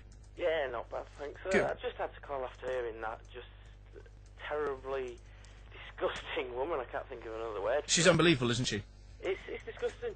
The thing is, I have kind of read that book while I had it, as everyone else did, rammed down the throat when they were kids. Yeah.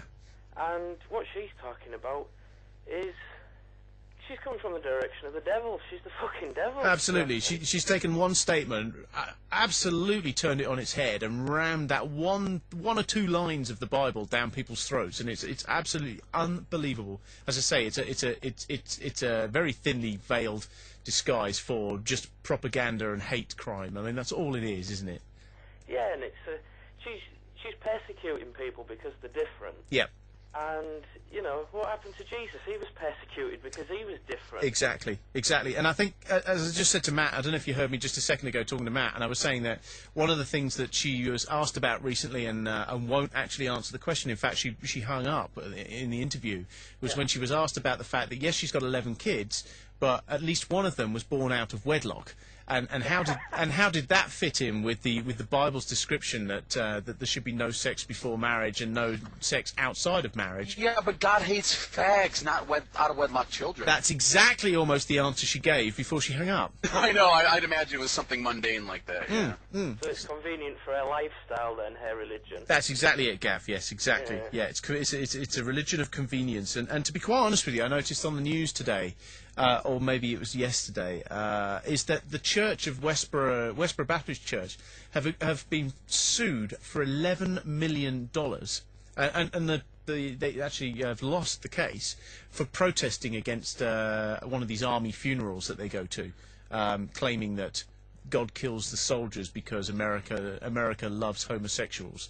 Okay, so obviously, although it's views a religion of convenience, as we could put it, it's also making a fuckload of money if she can afford to pay out $11 million from a fine from a lawsuit. 11 kids? 11 God, kids. that snatch must look like a pile of sliced roast beef. Yeah. She's got to have something against contraception as well. Hasn't she just? Yeah, that's great. Thanks, Gav. Thanks for your call, mate. Cheers. Nice one, mate. Bye. So that's my rant. So if you've got anything you want to say about the Westboro Baptist Church or Shirley, well, I'm actually going to try and get Shirley Phelps-Roper to come on the air with us next week, if we're around. Oh, I would love that. How good would that be? Tell her I'm a cocksucking fag, too. I'm going to say that there's a homosexual on the line that wants to have conversations with her. Oh, we could do this. This could be great. I'll play a character. Be good, wouldn't it? On the phone, hello? Hey. Hello? How's it going? Yeah, I'm good. You? Yeah, this Westboro lot. Yeah. Do you not think it's just an old excuse to make a bit of money? Well, that's what I was just saying. Sorry, you know, yes, you might have missed it. She basically, as far as it's a religion of convenience, or a view of convenience for her lifestyle, as Gav put it a moment ago. However, they've just been sued for $11 million and lost. And as such, have to pay the $11 million. Now, obviously, that means that they're making a sod load of money out of it. Exactly. I mean, I'm not sure if I'm sure you will be familiar with it. It's some sort of there's this teen sort of pop group called Prussian Blue. Prussian Blue, yes, of course. They were on. Louis did something about them as well. That sort of Louis Theroux, like Keith Allen show. Yeah. And they're just trading like a cottage industry, basically. That's it. And in fact, people out there who are fucking stupid enough to believe it. Yeah. Because Prussian Blue are the Nazi lovers, aren't they? That's right. They're the ones that sing songs about the Nazis were great, but they're only like 13 or something. Aren't they? They're like the Ashley kids. That takes it a stage further because they're actually being used to. Oh yeah, but the Nazis were killing Jews. Who likes Jews? I guess. All right, Joe makes a good point. That's great. It wasn't like it was our fellow white people. I mean, it was Jews. Yeah, you're right. Yeah, exactly that. Yeah. Good. Try and get him on the show on time. Well, we're going to try and get Shirley on hopefully next week if we can, and see if we can give her a bit of a going over. But I can't promise. I've had email. I didn't realise it was that type of show. Well, she obviously doesn't mind about the out of marriage sex, does she? So, mind you, have you seen a picture of her? You wouldn't want to. You wouldn't want to. Listen, I'm going to interrupt now. I know where there is a broadcast radio studio right now, full of about 4 women doing a girls' talk show. Go on. Let's call it. Call it right now. The problem we've got is we will not be able to swear. These are friends and previous employers. Okay, no problem. Are they on the air? They are on the air now. Is it in an FM studio? It is in an FM studio. Okay, Joe, do you think you could not swear? Yeah, no problem. Hey, I've worked FM. Do we need the phone line? It's just we will do. Yeah, I'm just talking. All right, to them cheers, mate. Take care. Ta-ra. Cheers. Ta-ra, bye. Bye. I'm just talking to them right now. So we have the potential of 4 barking I think women. there's 4 of them. They do a show called Girls Talk where they approach all girly subjects. Yeah, like vaginal discharge and stuff like that. Where? In Oxford. On FM? On FM Live, FM 107.9. You can go to their website, fm1079.com. They are on air now, so do you mind if we call... Are they in... Are they on a chat room or something? Just to discuss, they're on MSN, discuss... That's great. What you're talking about... While you're talking about that, I promise we won't I'll answer the phone. Hello? On the phone? Hello, all right. Oh, mate, how are you, mate? Right, hang on. Turn it then. Can I speak to Joe properly? Yes. All right, What's up, my man? I've got into another room with acoustics that are better. Joe, you there? I'm here, buddy. What's up? All right then, bud. Now, you're here, South Carolina, went to old Obama. Right, you're there. Now, there's me and a couple of pals of mine. We'd like to, now, I don't know how this goes out on the air, but there's internet in it. We'd like to see if we can alter the outcome of the, what they call it, yes, what did you say? I don't know. Yes, What are we'd you like talking to about? see if we can rig it. As soon as you're the only American that we know, we're going to... if I know what the hell you're... If I know what it is you want me to rig, I can try, but I don't understand you, man. Sorry. We're going to PayPal you. All right. We're going to set up like a fake website. We're going to PayPal you and see if you can rig the elections for us. Who do you fancy? You fancy that Mitt Romney? All right. Who do you fancy, Joe, in the elections? Oh, is that what he was asking? Yeah. It's this translation back, Chris. They've got under the fucking under the contact. I still don't know if I'm going to vote Democrat or Republican. If I'm going to vote Democrat, I will vote for the Obama. If I vote Republican, I don't know who I'm going to vote for. They're going to kill him, you know that, don't you? So really, right now, I'm still trying to decide Democrat or Republican. Yeah, they will probably, Chris, you're right. I don't want to talk to you, Stu. Oh, sorry. You don't know nothing about it, you don't mind me saying. Sorry, mate. I want to speak to our Yank correspondent. There, you there? I'm here, buddy. I didn't go away. What the heck? Oh, it's calling him back. What's calling him Let's back? see where this one goes. Microphone! Sorry? It's calling him back. It's done one of them loop things, so his phone will be ringing now. No. Oh, hang up then. Oh, what the hell's going on there? I don't know what happened there. Fuck knows. Okay, Joe's piss test. If you've got an idea about how Joe can pass a piss test, 01243 55 60 60. If you've got a comment to make about the God Hates Fags family and their... We can talk babies, can't we, if we call this talk show? Can we talk Just babies? Well, that's what they're talking. They're talking about babies and stuff. Are they? Should we just ring them? Is it really hot women? Listen, if we... Have they got a picture on the web of them? Do you want me to... Well, What is it? FM 1079? Oh, I got a cool message back. We can talk babies, cool. FM 107... 9.com. Oh, is that? Oh, I just want to hear 4 hot chicks barking like dogs. No, Joe. That's what we're going to steer away from. But that's clean. There's nothing wrong with that. Yeah, no, but they've got their own talk show. They've got their own agenda, and it's slightly different to what we do. We're very random. They actually have things they want to talk about. Okay, then I'll bark like a dog. Yeah, you could do. Yeah. But, you know, they're talking babies, so I think we ring up. So what's the name of somebody on there, then? Because I can't see their presenter name. Anna Harding. She'll be news, I imagine. Anna Cookson? Anna Cookson, sorry, not Anna Harding, yeah. Yeah, Anna Cookson. Anna Cookson. Let's have a look and see what we've got going on here. Oh, someone's posted the number on the wireless. What, for FM 107? Yeah, I hope I'm not getting them in trouble. Oh, my God. Yeah, right, okay. Anybody else? Any other names there? Laura, maybe Kate's there. I'm not really sure. But I can, if I have a look, if I come round it. You see, it's just a list of names. Annie, Anna, Darren, Danny, Adam, Kid, Specs, Mark, Adam, Keith, and Sarah. No, yeah, because the other people Toddy, like, they just do it on a Shoddy, crotchy, smelly, stinky. Yeah, exactly. On the phone, hello? Betty, the cat's done a whoopsie on the floor. Whoops. Oh, they're posting the effort. Right, okay. Should we call them? Should we have an ad break first? We've got to. Yeah. Let's have an ad break. I'll converse some more. Yeah. And then we'll see if we can call them. Okay. Play Radio UK. Want £100 off of the cost of your next holiday?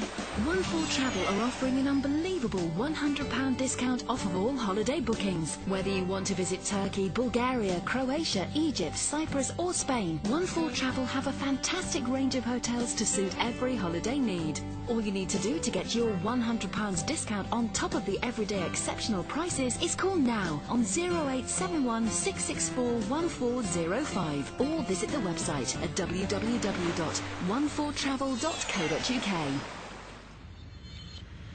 The Business Brainbuster is now here on Play Radio UK. Staff from offices around the country will be going head-to-head with each other, hoping to be crowned Business Brainbuster of the Week as they pit their wits in the internet's best general knowledge quiz. Register your business to take part.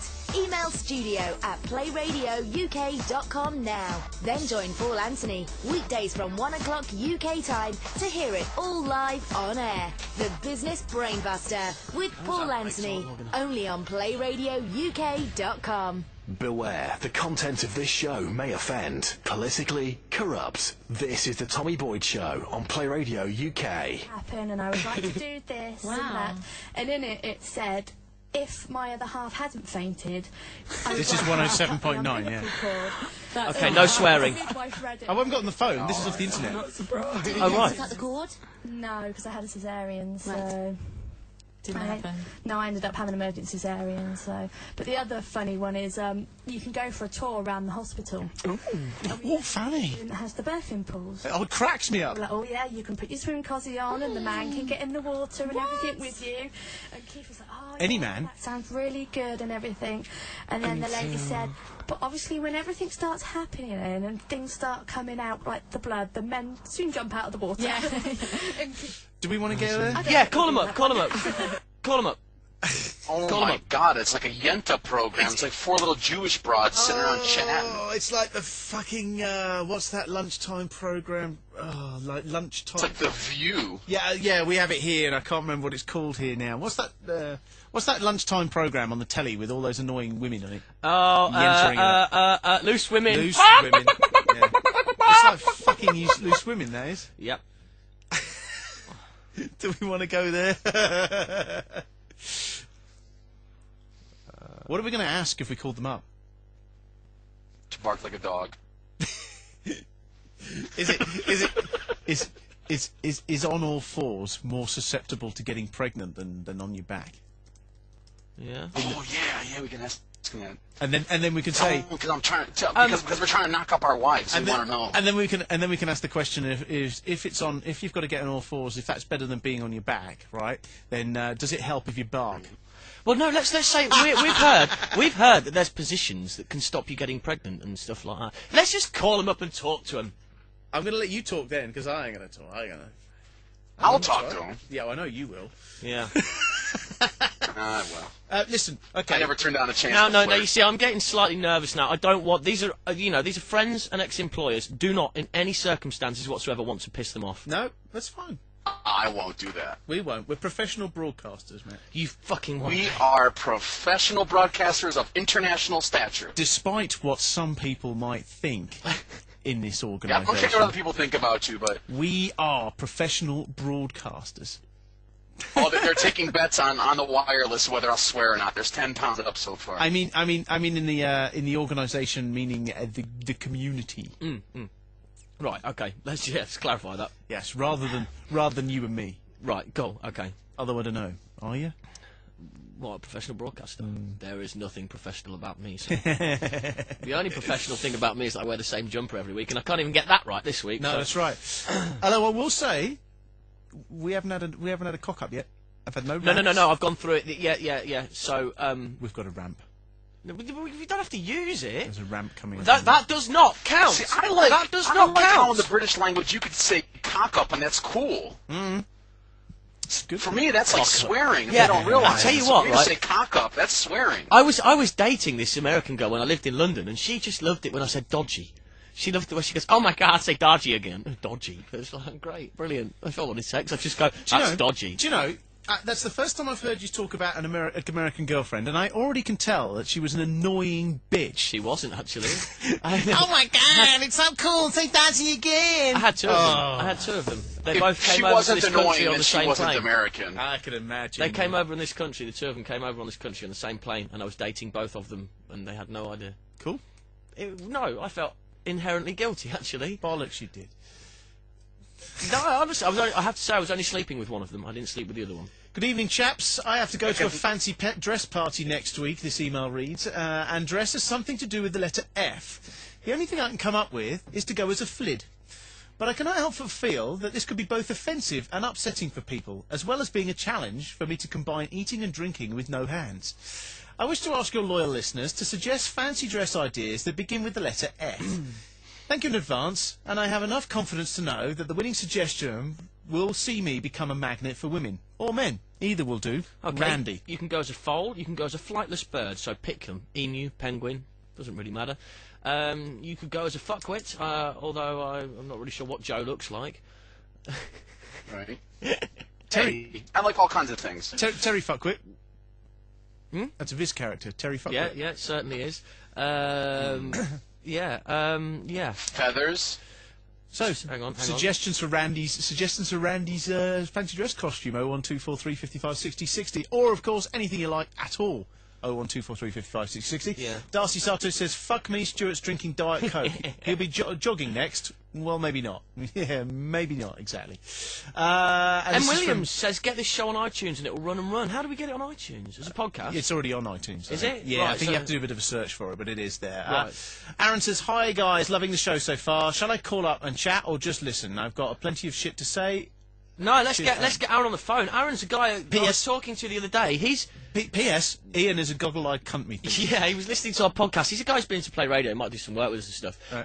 But he's really cool. He doesn't believe in ghosts, but is a ghost hunter to try and prove himself wrong. And he's going to come in, hopefully, and talk about it and get that guy, what's his name? Some really famous guy, TV guy, on the phone for us. He better not get Derek Acora. No, not Derek Acora. Mary loves Dick.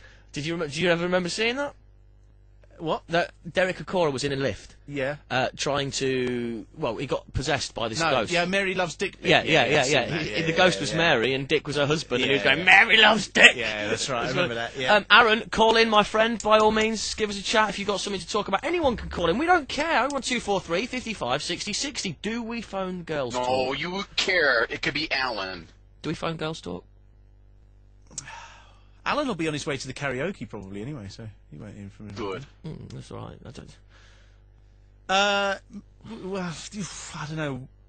Yeah, go on. Are we calling the Yentas or what? I was going to say, we're trying to have a debate of whether or not we're going to call the Yentas, because what are we going to say? The what? The Yentas. The Yentas. What's a Yenta? It's kind of like a...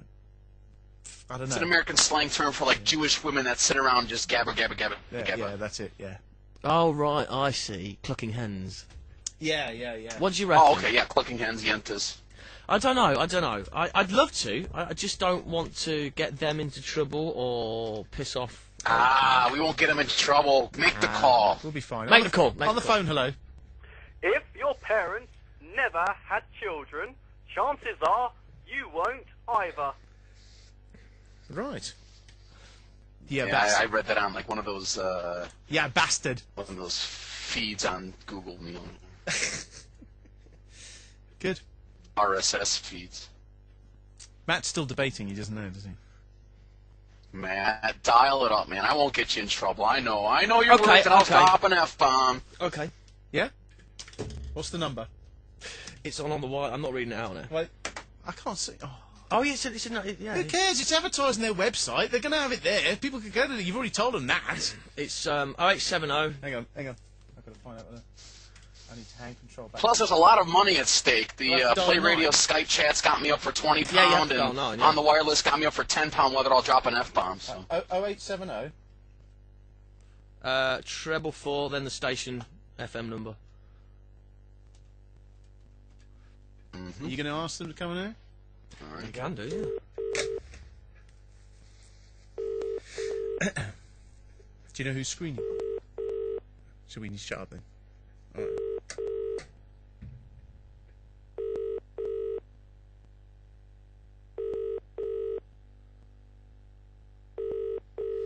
Oh, 01243 55 60 60 if you want to call us rather than listening to the phone ringing. Play.radio.uk is the Skype. TommyBoy.surfbeard.com. Of course, you can watch and listen and text Play Radio then your message to 82820. Hello? Hello? Hello, who's that? It's Laura. Hello, Laura, this is Matt. I've just been speaking to you on MSN. You have indeed. How are you? I'm fine, thanks. Yourself? I'm good. Are we live on air? You're not at the moment, no? Right, thank fuck for that. Okay. But yeah, we just thought it'd be quite creative for one talk show full of guys to phone another talk show full of girls. Obviously, I understand that you want to be careful because of the way you're licensed. Yes. And I've got friends and ex-bosses at FM 107.9 that I don't want to piss off either. So we're going to let Matt do all the talking? Fair enough. Well, I don't know if I'm going to do all the talking, Stu. All right, well, but we'll be very quiet, mate.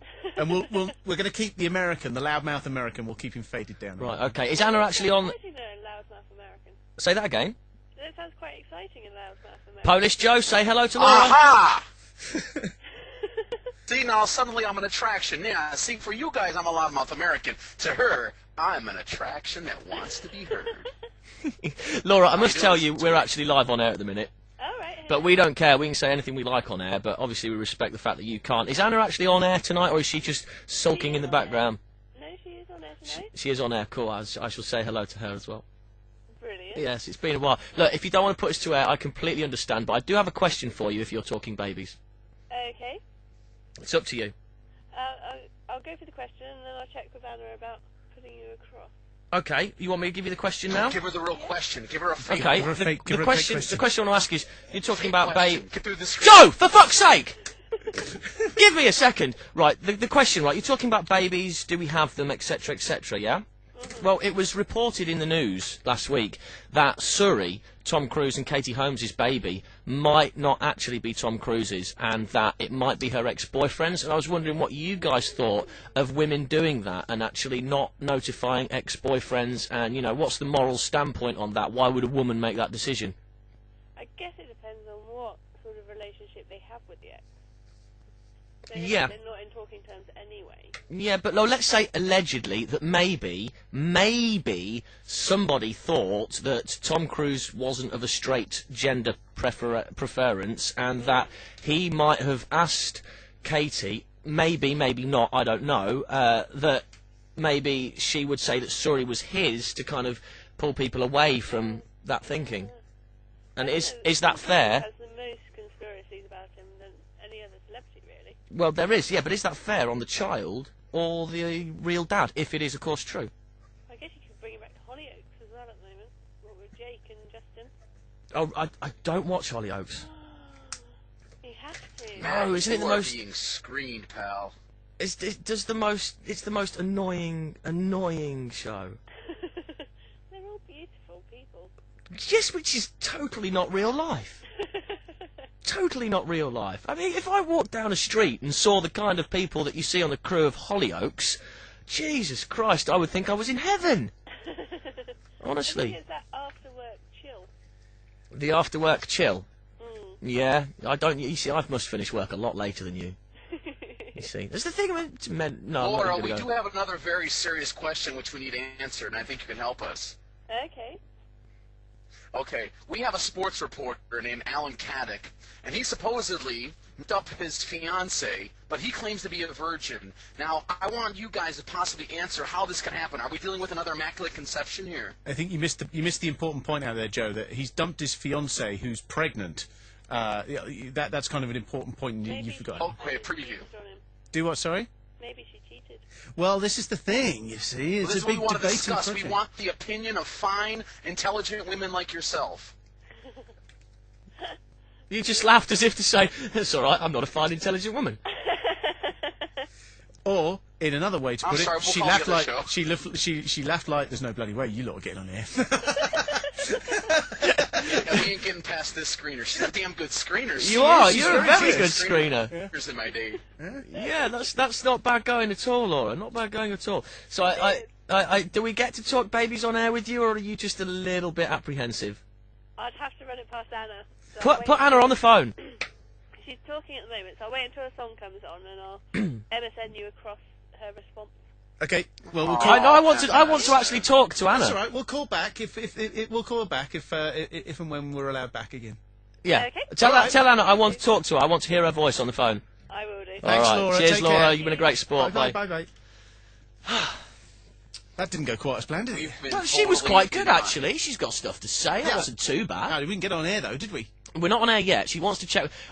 Obviously, they're quite apprehensive, aren't they? I would be if I was in an FM situation, knowing full well that there was a group load of lads on a Sunday night that can say what the hell they like on air, and I'm an ex-employee, that they might think, well, hang on, is he just being an absolute cunt, and he's going to basically try and fuck things up for everybody here, which isn't the case, because I've got a lot of respect but you for them. needed a sandbag. You needed a sandbag topic. You needed something silly like, what's the best way to woo a girl on a date? Something they would have fell for. No, but they're already talking babies. You see, I asked them what they were talking about. I didn't want to just come in randomly. Randy says Matt's flirting's given me plenty of tips on how not to do it. Yes. Okay. Right, that's brilliant, Randy. That's brilliant. On the phone, hello. Miss England once a year, 105.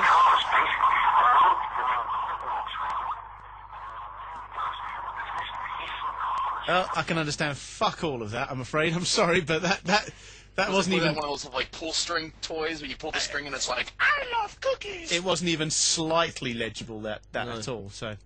No. That was, okay, I think we need... a break. On the phone, hello.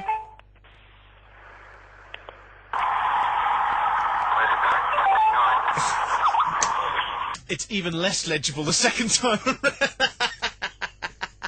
Gee, thanks for the replay of the unaudible. Okay, hit the ads. Have you tried Play Radio Knowledge Poker yet? It's great fun and so easy to do. Simply log on to playradiouk.com/games and you can take part in a general knowledge quiz with a real difference. You can bet and bluff for fun or for real money, using your answers to mix it up with real online players just like you. Go on, you've got to be in it to win it. playradiouk.com/games. Your fun, your way. Audio stream loading. I'm getting rid of that because it takes too long. Hello, on the phone. Does anyone want me to karaoke tune down the pub? Not tonight. No, not tonight, Alan. Not tonight. Not tonight, Alan. We've just realised we've missed. Good for Ian Lee. Yeah, brilliant. Thanks for calling, Alan. Thank Cheers, you. mate. Appreciate Take care. it. Cheers. Bye-bye, Take bye-bye. care. Enjoy your karaoke, mate. Bye.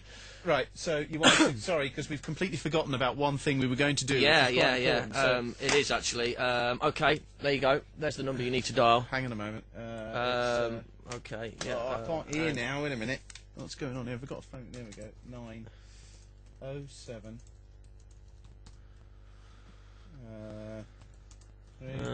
Yeah.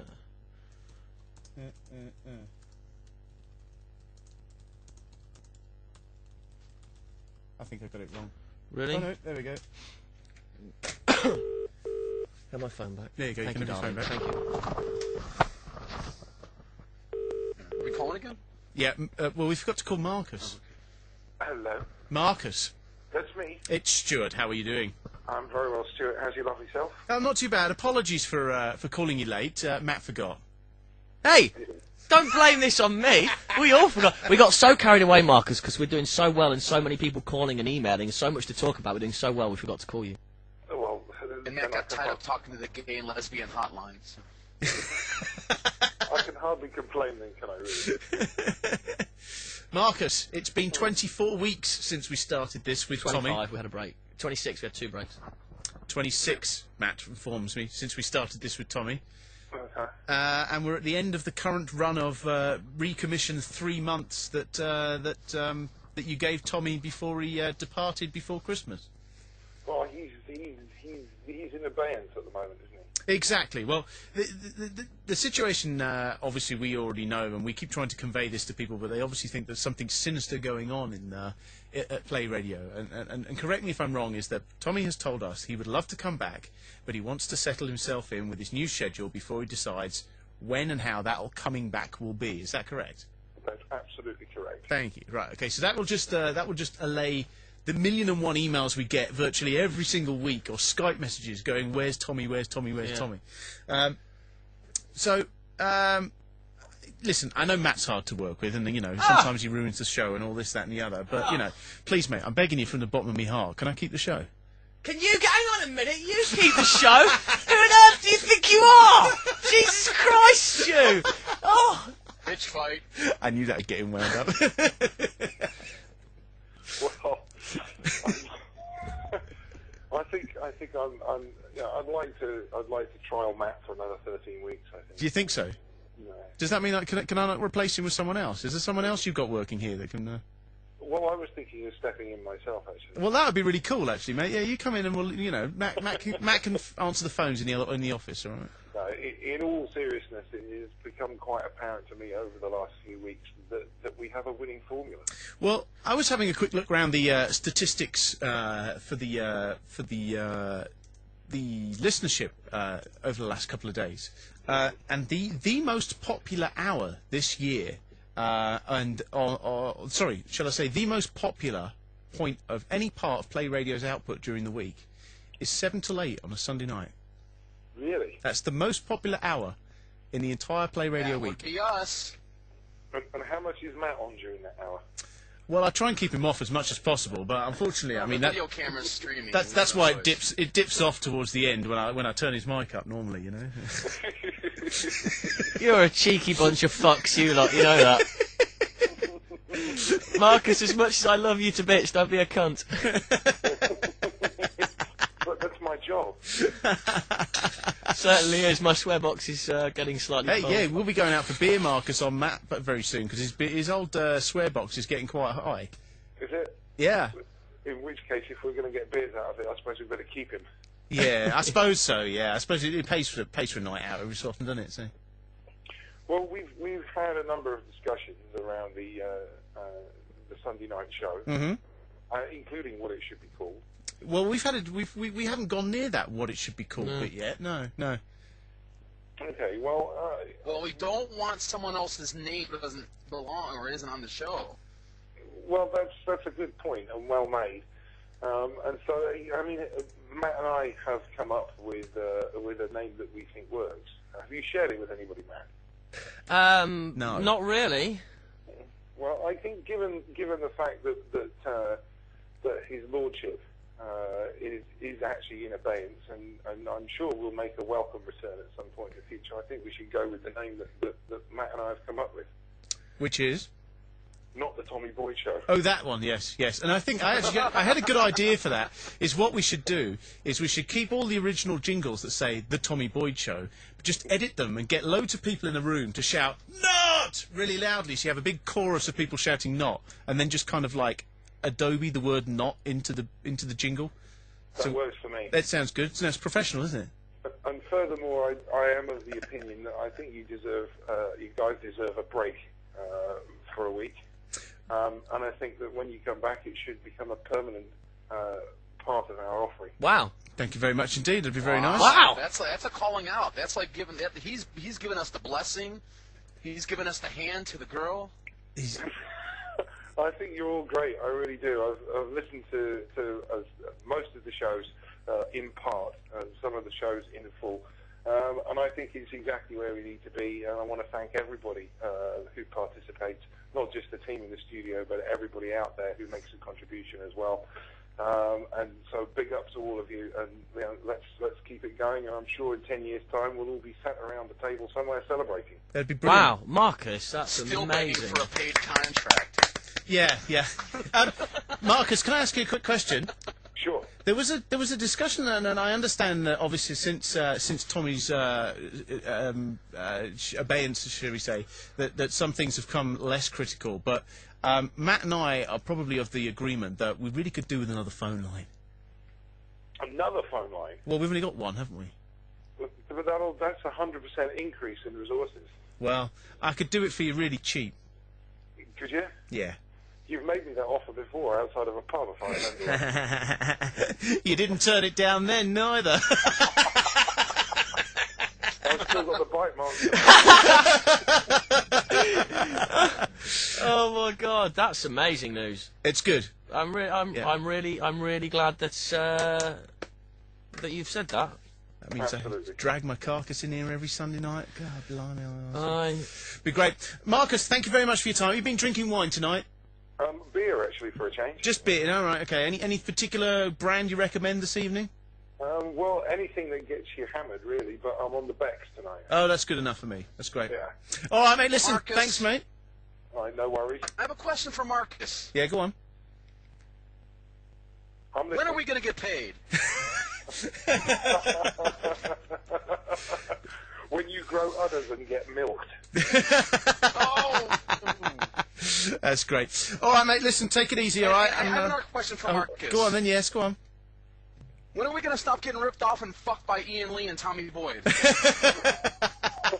Please refer to previous answer. It would actually seem, Marcus, that Ian Lee and Tommy Boyd have been doing things on their new shows that we've been doing here. I'm not surprised. All I can tell you is that some lead and others follow. And did you know? Was Marcus may not be aware of the fact that the story that we broke last Sunday evening on the air was picked up by the BBC News website this week and was reported as being a news story. I thought it was quite interesting. So. Who needs Fox when you have not the Tommy Boyd show? Exactly. Yeah. Or when you don't have the Tommy Boyd show. Exactly. Yeah. Marcus, thanks, mate. We'll let you get back to the beer. All right. All right, thanks. Thank you, boss. Take care. See you, buddy. Take care. Ta-da. Bye. Bye-bye.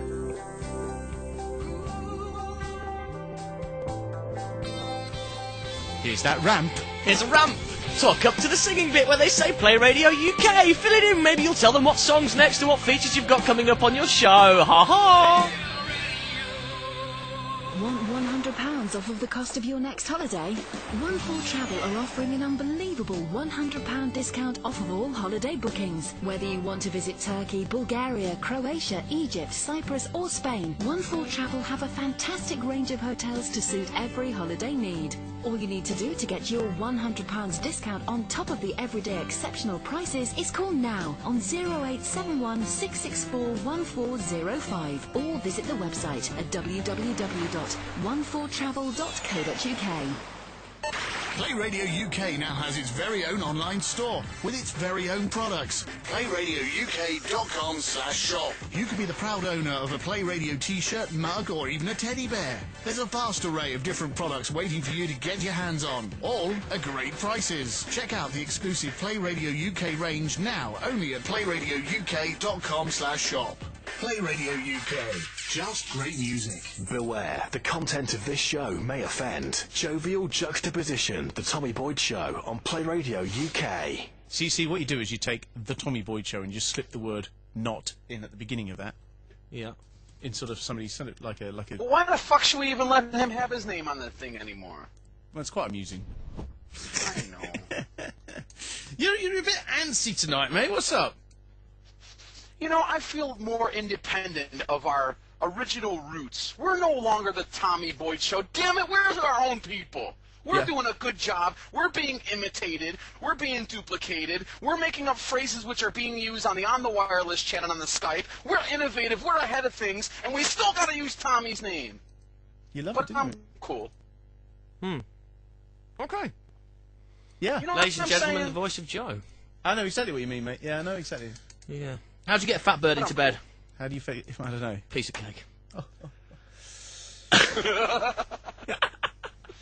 Thought you might like that, How do you find Joe. a hole on a fat broad? How do you what? How do you find the puss on a fat broad? Roller in flour. Look for the wet patch. Look for the wet. You've done this before, man. Yeah, man. College, wasn't it great? It's good, isn't it? It's Play Radio. It's 9:14 here in the UK at the moment. Yeah. That's the phone. On the phone, hello. Does anybody want to talk about music? Anybody here like Alanis Morissette? That's about there, sir. I'm trying to get laid. Yes, yes. Don't slag Alanis. She speaks for the voice of disaffected woman. She's a moaning cow. Yes, I know even people who like Alanis Morissette have to admit she's a whinging bint. Honestly, it's not fair. Oh, you moaning cow, Jesus. No wonder he left you. God sake. Remember that song, Ironic? Remember that one? Isn't this ironic? No, it's not. Ask me another. No. She kept naming all these things in the song that were supposed to be ironic, and none of them were. They were all just unfortunate. The song should have been called Unfortunate. That's ironic. The only ironic thing about that song is that it's called Ironic, and it's written by a woman who doesn't know what irony is. That's quite ironic when you think about it. She should have called the song Thaw. That would have been a good name. I don't know how you spell it, but it would have been a good name. Here's Alanis Morissette with her new single, Thaw. Taken from the album, That would work. Could you look at some of the lyrics, like a traffic jam when you're already late? That's not ironic, that's just a pain in the hole, isn't it? When was the last time you were late for something, got stuck in a traffic jam and thought, ooh, look at the irony on this, eh? Here's irony for you. I tell you, I was in a fierce ironic traffic jam the other day. Oh, the irony was 90. No, this isn't ironic about being stuck in a traffic jam when you're late for something. Oh, unless you're a town planner. If you were a town planner and you were late for a seminar of town planners at which you were giving a talk on how you solve the problem of traffic congestion in your area, couldn't get to it because you got stuck in a traffic jam, that'd be well ironic. Lads, I'm sorry I missed it. Yeah, never that. That's one of my favourite sketches. I like that. That's very good. That is very good. Yeah, I like that. Yeah. There's an argument now ensuing in the Skype chat room, listen. I just want to categorically say that the reason why we're keeping the Tommy Boyd name is because we are. Oh, sorry, hang on a minute. Is because we wouldn't be here without Tommy, and Tommy may well make a return. So we have to sort of keep that bit in there. Right? Well, hang on. No, we would not be here without Tommy. Let's keep your mother's name because she gave birth to you. Eventually, you have to leave the nest. No. Listen. I do think we have to pay respect to the fact that, right, we wouldn't have been given the opportunity to do what we do now if Tommy hadn't given us the opportunity to join him in this studio to do the show that he's doing. So. Exactly. We owe this whole show to Tommy. I would not have a clue what to do with Talk Radio if I hadn't just watched him for 12, 14 weeks and sort of learnt stuff, right? So Tommy Boyd is actually part of this show's heritage, and I think it's a bit disrespectful to remove him from that. It's a bit like the comedy show that's on it's on Paramount now, but it used to be on the BBC, called Not the 9 O'Clock News. Yeah. Right? Yeah. Because although it was on at 9 o'clock, it's not the 9 o'clock news, and we're just not the Tommy Boyd show because we're still here, but we haven't got Tommy with us. Yeah, and but it's to like be honest, the Tonight Show with Jay Leno. It used to be called the Tonight Show with Steve Allen. Then it was the Tonight Show with Johnny Carson. Then it was now with Jay Leno. Yeah. And now we are the Tommy Boyd show without Tommy, so we need to alter the name. Which we can always have respects. We can even give our 1 minute tribute to say, hey, we want to thank Tommy for giving us the opportunity. I'll tell you. We deserve our own credits. Okay. Now. No. Listen. There's a very underlying fundamental reason you keep Tommy Boyd in the name of this show, because if you Google Tommy Boyd, you'll find a fuckload more than you will if you Google any of us. That's right. And people will pick up the show better. I can't even And so after they hear our show on Sunday, they'll listen to him to hear what we did again on. Exactly, Joe. You're right, Chris. Chris, you there, mate? Hang on, can you hear me? Yeah, Chris, you there, mate? Fucking hell, man. Fucking hell, hey, Chris. Hey. Hang on, I wanted to speak to Joe. Joe! Yo, man. Joe? Once again, yeah. Yeah, there he is. Hang on, you're back in America now. What? Are you back in America now? Oh, yeah, I'm back in America. Thanks for the translation. You're loving it. Oh, translation. We speak Shakespeare in English, or have you? No, you're from Birmingham. You do not speak Shakespeare in English. Oh, how close you want to be, mate? We wrote every... Hey, listen, every story under the sun, never mind Hollywood, they all come from round here. You should know about that. The only reason we're going to start flooding is there's too many roos in the world, and the Leicestershire Plains, and anyway, I wish to speak to Joe about... I heard you talking to the boss in that way. He sounded a little bit fucked, didn't he? He'd had a few beers. I think he'd had a couple of beers, yeah. That's what's happening. Fucking hell, man. You were buzzing last week, huh?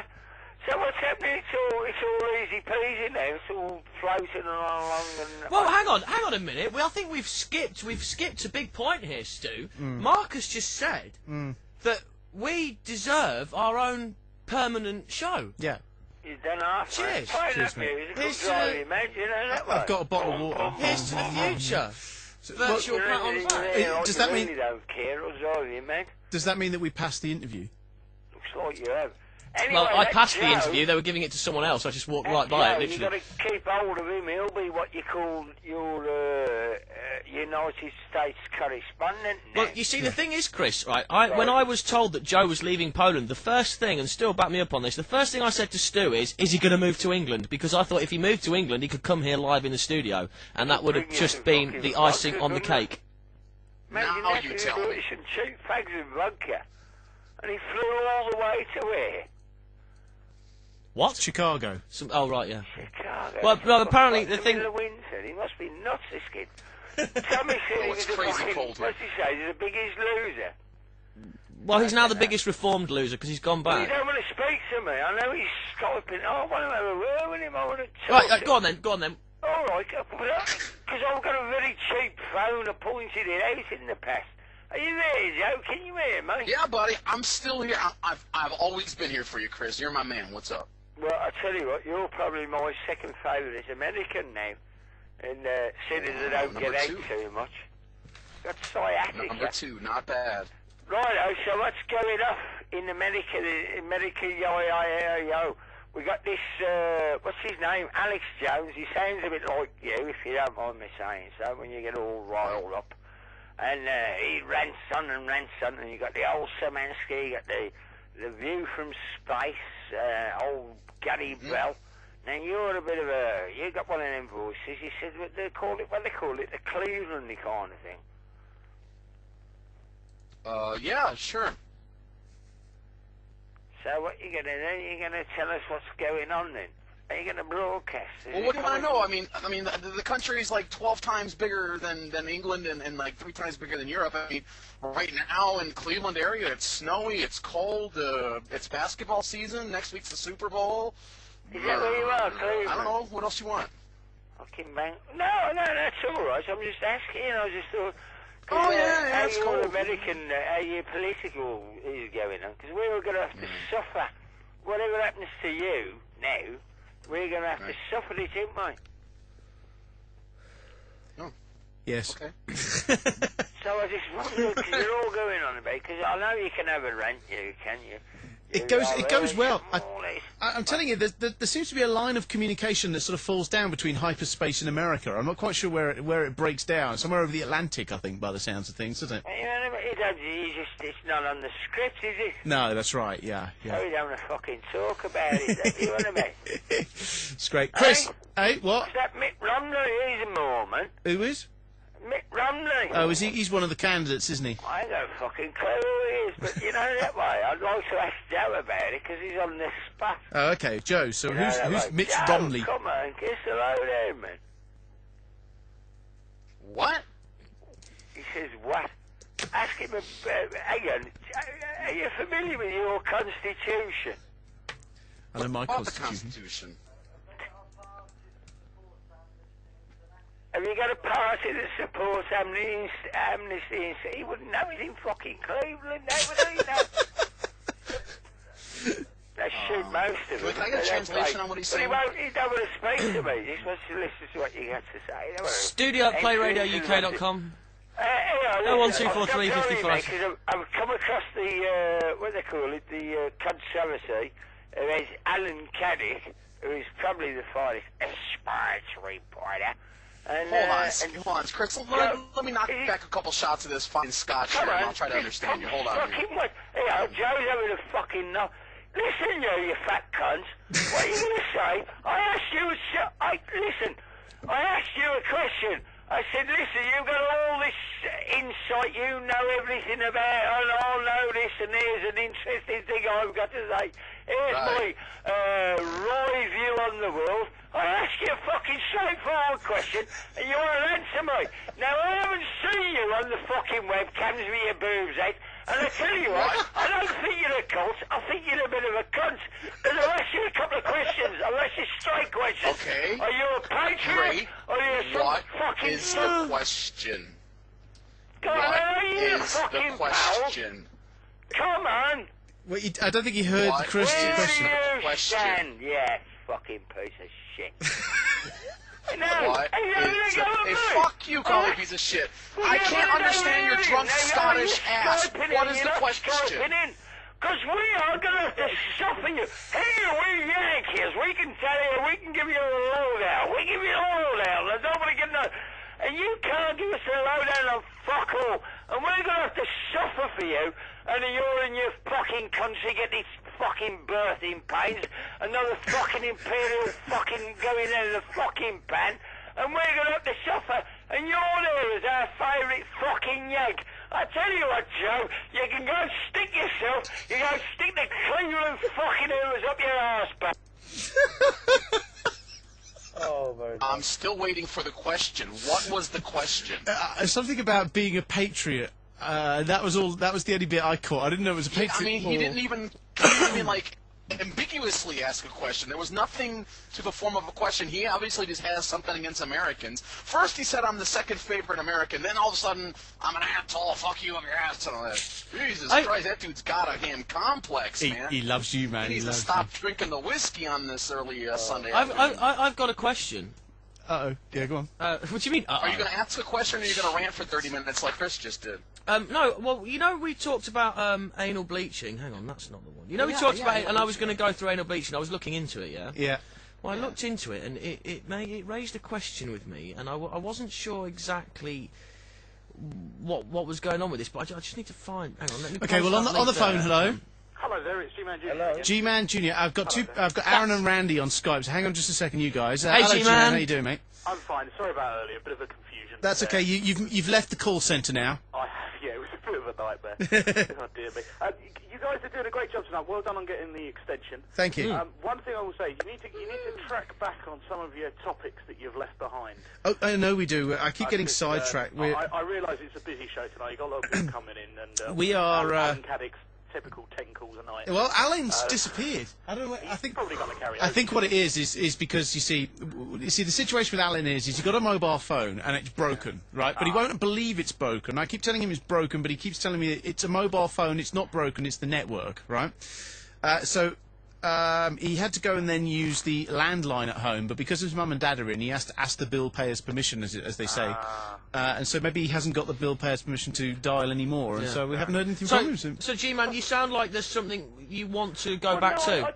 I know you've gone through a few other things. I know that you haven't. I know Randy's probably asking for advice about his fancy dress thing that he's probably waiting on Skype to talk about that. So Yeah. I'll let him go on about that one. Well, my main advice to him would be lose weight. You'll fit into more costumes. That's not nice. Says a man drinking beer. Yeah, exactly. Yeah, a man drinking beer who's 6'1" and only just 10 stone. Yeah. Well, okay, fair point. Well made. By the way, Ian Lee has just joined the On the Wireless Oh, chat room. has he? Right, Ian. Yeah, you should see all the ass kissing going on there right now. Like, oh, hello, Ian. Ian, can I lick your ass, Ian? Oh, can I lick your balls? That tastes good. I'm sorry, Joe, you haven't quite got a chat room just for you yet. and I don't want one. Oh, you know you do. And actually, what he did is not brain science. I mean, I can open up a chat room, too, and get a bunch of people to kiss my ass. Somebody opened it up for him, Joe. What? That's all I'm saying. Yeah. You haven't What quite did got you enough say? hands. Anyway, All right. that's okay. But no, great news on Oh, you, cool, Joe. they kicked me off. Ian kicked me off of On the Wireless, like a little fucking little pussy bastard that he is. Good for him. Well, That's there you great. are. That gives you some material for the next couple of weeks. What did he kick you off for? Ass kissing of Ian Because Lee. who knows? Because I speak up against him ripping us off, Ian. Ian, instead of We cutting haven't said he people off ripped- chat, why don't you call this radio show, get some more free airtime, and rip off another bit from us? You pussy. Oh, dear me. I think I've... Ian's saying he didn't kick him. There you are. Ah, there we go. He says, "Hey, There you fatty." are. It was somebody else. Oh, but that's Steve. What have you got now? I've got Ian Lee's real phone number. He says we can call him, but we have to do it now. Okay, I'll call you now. G-Man, I've got to hang up. See you in a moment. Take care, bye-bye. Right. Hang on just a moment. Okay, while Stu's dialing that number, 01243 55 60 60, play.radio.uk on the Skype, studio@playradiouk.com, which I don't really think we mentioned tonight. We will read out all your emails. TommyBoyd.servebeer.com to watch and listen on webcam glory, and, of course, text Play Radio, then your message to 82820. Yes. Hello, Ian. Yes, hello, how's it going? Yeah, very good. Yourself? Yeah, I'm fine. I've had my piles removed. You've had your piles removed. I had those removed last week. Is that what you're asking about? Who is this? It's Matt from Play shit, Radio. Sorry, I thought it was my mum. I do apologise. That's embarrassing of me. That's very funny, Ian. Listen, I listened to your show for the first time last week. Oh, good. I'm glad you had last week. It was all right compared to the first three. What did you think, young man? Ian, I thought how annoying for you personally. I think that you have to play that music. Yes, but that, I knew that when I took the gig. So But Ian, can I apologise for Matt phoning last week? did Matt phone up? Yeah, well, he asked you on air how you wanted to, if you wanted to know how to pleasure women. Oh, did he? Oh, genius. Yeah, Good lad, well done. and you hung up on him. Okay, let's clarify. He didn't last very long, did he? He lasted a few seconds and was cut off immediately. No. This is why I'm calling you, Ian, because that was someone impersonating me. I actually called you last week on your show to have a proper conversation, a nice conversation, without swearing. I wanted to say I'm listening. It's quite good fun. I wanted to talk about. Were you talking about colonostomies and stuff like that? So yes. Yeah, and I actually had something valid to say that would you had a hopefully. camera up your arse? There's always a No, first. although it's I thought it might be valid and interesting to talk about what I had to. I phoned up, left my name as Matt and my phone number, right, with your producer guy who obviously doesn't really know what he's doing. Producer Dave, who's excellent, yes. Oh, he's okay, obviously. And he phoned me back half an hour later and said, "Is that Tommy?" Right. And I said, "No, it's Matt." So where's the interesting part of this story, Matt? I don't know where we're going. I don't know. No. I'm asking you. I'm asking you why you wouldn't let me on your show last week. Listen, it's not up to me who puts people through. It's Dave, the producer. Right. He has so far proved himself excellent at weeding out the shit callers from the brilliant callers. I think, Matt, he knew which side of that coin you lay on. I got through twice last week. Called back, no problem at all. I've got to say it was fucking piece of piss, mate. The system works perfectly, doesn't it? It works absolutely fine here, mate. Yeah. No, you see, Ian, I thought we'd patch things up. There was no need to be rude. No, there's no need to be rude, but I'm just, So, let's all have a big hug and gently stroke each other's cocks. So, can we? no, well, Can we? I'd rather not actually. I was going to ask you whether or not what you got on this week, mate. What where? Well, on your show. What do you mean, where? What are you doing this week? What are we talking about? On your show, yeah. We are asking. What are we talking about? Oh yeah. My heating's broken and I've got warts on my hand. Nice. Wow. That's a double whammy. Yeah, it's perhaps not the best opening for a show. Well, apparently, to get rid of warts on your hand, you have to piss on them. Right. Now, I'm not sure that I want to do that. No. Well, no, it's true. If you piss on your extremities, the ammonia actually hardens the skin up because a lot of builders and stuff do it. Have you never had a camera up your bum? No. You should do it. I had to do it because I thought, I'll be honest, let's talk about this, medical issues. I thought I had bowel cancer because I had blood coming out. It was just piles, thank God. Jeez, were you actually quite worried about that? Oh yeah, I thought I was dying. So I went to the doctor and he put a 16-centimetre camera, right, in length, not in width, up inside it. And he pushes it up and he says, right, I'm going to stop now, Ian, because the next push I'm going to do, you may find this sexually stimulating. It's absolutely true. You may find this arouses you because it's going to go past your male G-spot, right? And he did. And it was a little bit. And like for a second I thought, oh, I see what the gays get out of this. Did you get a stiffy, or did you hold it back? I did not get a stiffy, no, but a tiny little trickle of white wee-wee came out. Sexy. Just a tiny little trickle. But, but I thought, yeah, I can see what the gays get from this. Although, thank Christ, it's not a man with a penis. That would be, whoa. Yeah, it's the one saving grace, really, isn't it? Yeah. How's your... Now, listen, I've just been on to Digital Spy, home of geeks and rapists. What's happening with this show? Oh, we've just spoken to network manager Marcus Quilter, who has given me and Stu the show on a permanent basis until Tommy comes back. Now, is Boyd ever coming back? He's doing the breakfast show on the station that no one listens to. So the situation with Boyd there's is... still plenty more show for other artists in the UK to rip off from us. Don't worry, people. We're sticking around so you can copy us. Hey, Polish, how you doing? Hey, what's up, man? How you doing, buddy? Yeah, I'm fine. Now, are you single at the moment, or are you with lady? Well, I have a fiancé and an expecting mom. You know. Oh, you have two on the go. Good lad. Are either of them Polish, or are they Americans? She's Polish. She's Polish. What's the point? Oh, so filthy. She's filthy then. Yeah, whatever. What's your point? Is your fiancé? Don't you have... Why are you on the phone with us? Shouldn't you be listening to the iPod feed so you can rip us off for tonight's show? I'll be honest, since Mr. Boyd left, I've not bothered listening. It's gone downhill. Right. Then where did you get the idea? Then where did you get the idea for karaoke 1 week after us? For what, sorry? No, I said this before, mate. It's karaoke.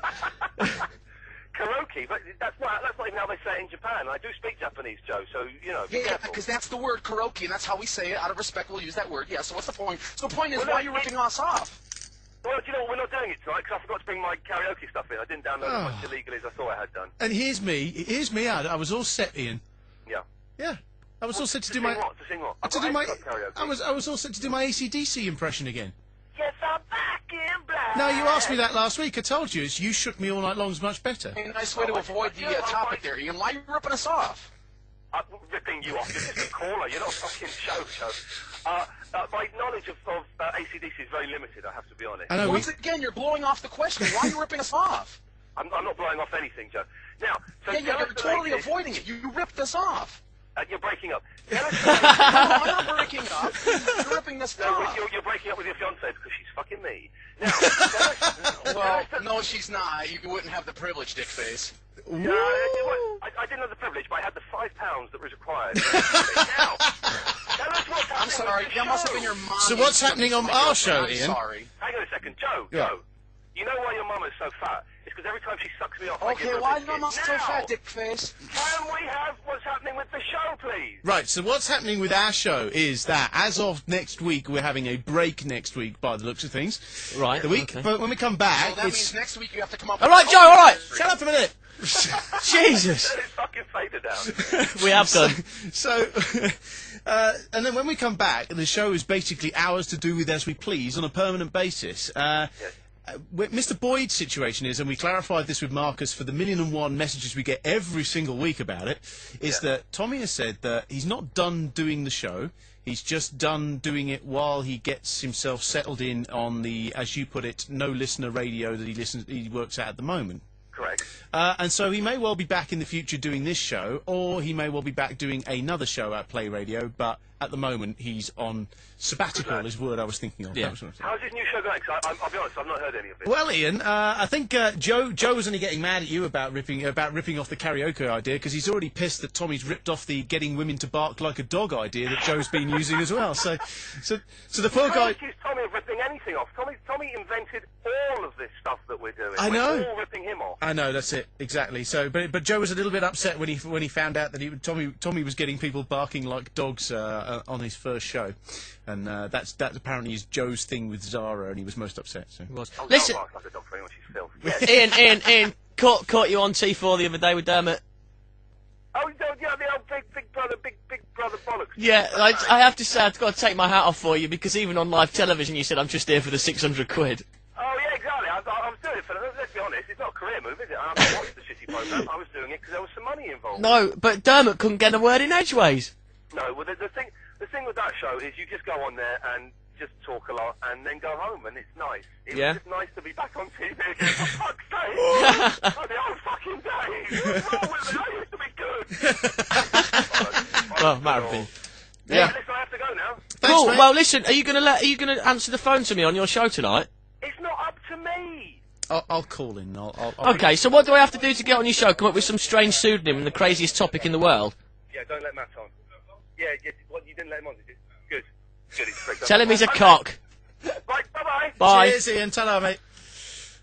PlayRadioUK.com. Just great music. Want £100 off of the cost of your next holiday? One4 Travel are offering an unbelievable £100 discount off of all holiday bookings. Whether you want to visit Turkey, Bulgaria, Croatia, Egypt, Cyprus or Spain, One4 Travel have a fantastic range of hotels to suit every holiday need. All you need to do to get your £100 discount on top of the everyday exceptional prices is call now on 0871 664 1405 or visit the website at www.one4travel.co.uk. If you fancy a challenge, you've come to the right place. Play Radio UK has teamed up with Quiz for Money to bring you the ultimate online knowledge poker game. Simply log on to playradiouk.com/games. Is this an advert being paid for? Money. Go online right now No? and challenge your friends or make new ones around the world. This can't just turn it off. Listen to Play Radio UK while you do it. No, Put you your can't. general No, you knowledge to can't turn it good use and log on today. playradiouk.com/games. Your fun, your way, distinctively. Right, but we can skip our trailer and go straight into Skype calls. Randy, hello. Randy, thanks, mate, for holding on. Sorry about that. I know it took a while. How you doing? All right.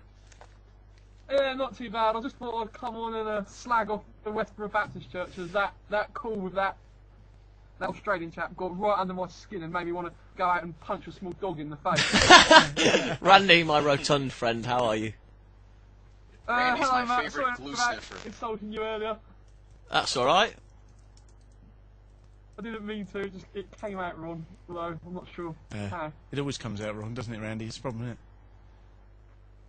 Yeah. Well, yeah. You've been Westboro church people. Yeah, go on, mate. I just can't believe it. And that woman, I mean, 11 kids, Jesus Christ. I mean, she must look like a piece of gammon that's been attacked by a hacksaw down there, mustn't she? Knocking out 11 kids. Isn't that what somebody said about a bit of bacon or something like that? Yeah, and like you said, she's off with other blokes, and then she's got the nerve to say that a man who simply portrayed a gay person is going to hell. It's just absolutely sick. Yeah. And then you get all these liberal types who are saying, oh yeah, well, we have to accept it because it's their views, just carrying out what they think. Or does that mean we should have sat back and accepted the Holocaust because Hitler was carrying out what he thought? I don't think so, do you? No, not exactly, yeah. Well, they weren't just Jews. It's different. You got to remember, Randy. Keep that perspective. It was only the Jews. Yeah, I'm not saying that that's the reason we should have stopped it. But imagine if it was your ordinary white English American boy who's being persecuted. I think you might have a different view on it then, mightn't you? Obviously, yes. Cool. Okay, listen, we've got to rattle through because we've got to get this thing for why we're going on the air at this 107.9 thing. Well, I don't know. Shall I? Are you calling or what? Well, I haven't done anything yet. Or what? You crazy sons of bitches. I don't know. We've also got Aaron on Skype as well. Hello, mate. Good evening, everybody. You all right? Yeah, not bad. So, Alan? Aaron. Oh, Aaron. Yeah. Fuck me. Keep up with the flow of the camera. Yeah, I'm all right, fella DJ. How are you? Yeah, not too bad. I'd say I'm just sitting there chuckling away to Ian Lee. Oh, God, love the goggle-eyed monster. Who's on the phone? Hello. I was very mean to Randy last week. I'd just like to say sorry. He talks a lot of sense. Randy, do you accept the apology? Thank you. Yeah, that's good. Yeah. Love you, Randy. Yeah, I'm very happy with that. It means that now I can sleep safely in my bed. They're trying to call us, but we're knowing engaged. Are they? Yeah. All right, guy on the phone. I've got to hang up because we're being called and you're engaged. Yeah. So. Okay, so you're calling them, okay? Oh, I thought they were just calling us No. 2 seconds ago. Yeah, dialed it. Oh, sorry.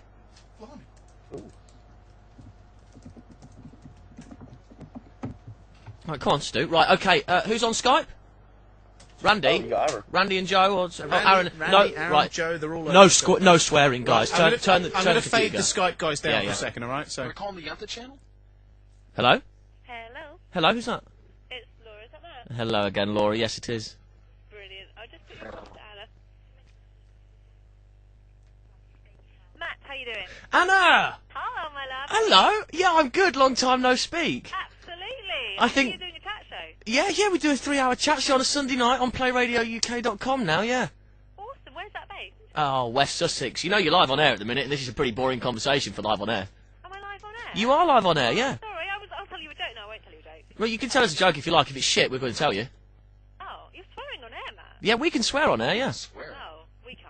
Ah, we know. But our chat show is better than yours. You reckon? I thought for a second then we were actually on air with them as well. You said the S word 5 seconds after No, telling no. us. If we were on air, I wouldn't be swearing. Anna, I miss our runaway days.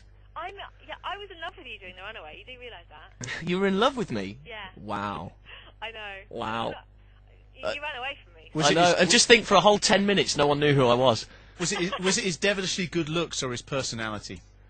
Well, I didn't know what he looked like, did I? No, I was a mysterious. We did the runaway. Basically, you Oh, have a really? load of Right. cash on the streets of Oxford, and people have to approach you and ask the right question. And, Right. and if they find you as the runaway, and we pull pranks, and it's all very mysterious. And I had a voice changer on my mobile phone, and I would call the studio and stuff. And yeah, me and Anna kind of got a whole love-hate relationship going, didn't we? For each other, actually. Yeah. Oh, yes, we did. Those were the days, Matt. Those But were the you had that boyfriend. Oh, we did, yeah. Are you still with him? No, I'm not. Oh no, what happened? We stood up. Well, Obviously. Well, yeah, obviously they got married, had kids, and are currently. Split up. Yeah, he split up. You Yeah. know, I think it was the fact that I was in love with the runaway kind of put him off. that's what did it, isn't it? Being in love with other people during a relationship is not to be advised. So that's my word of advice for today.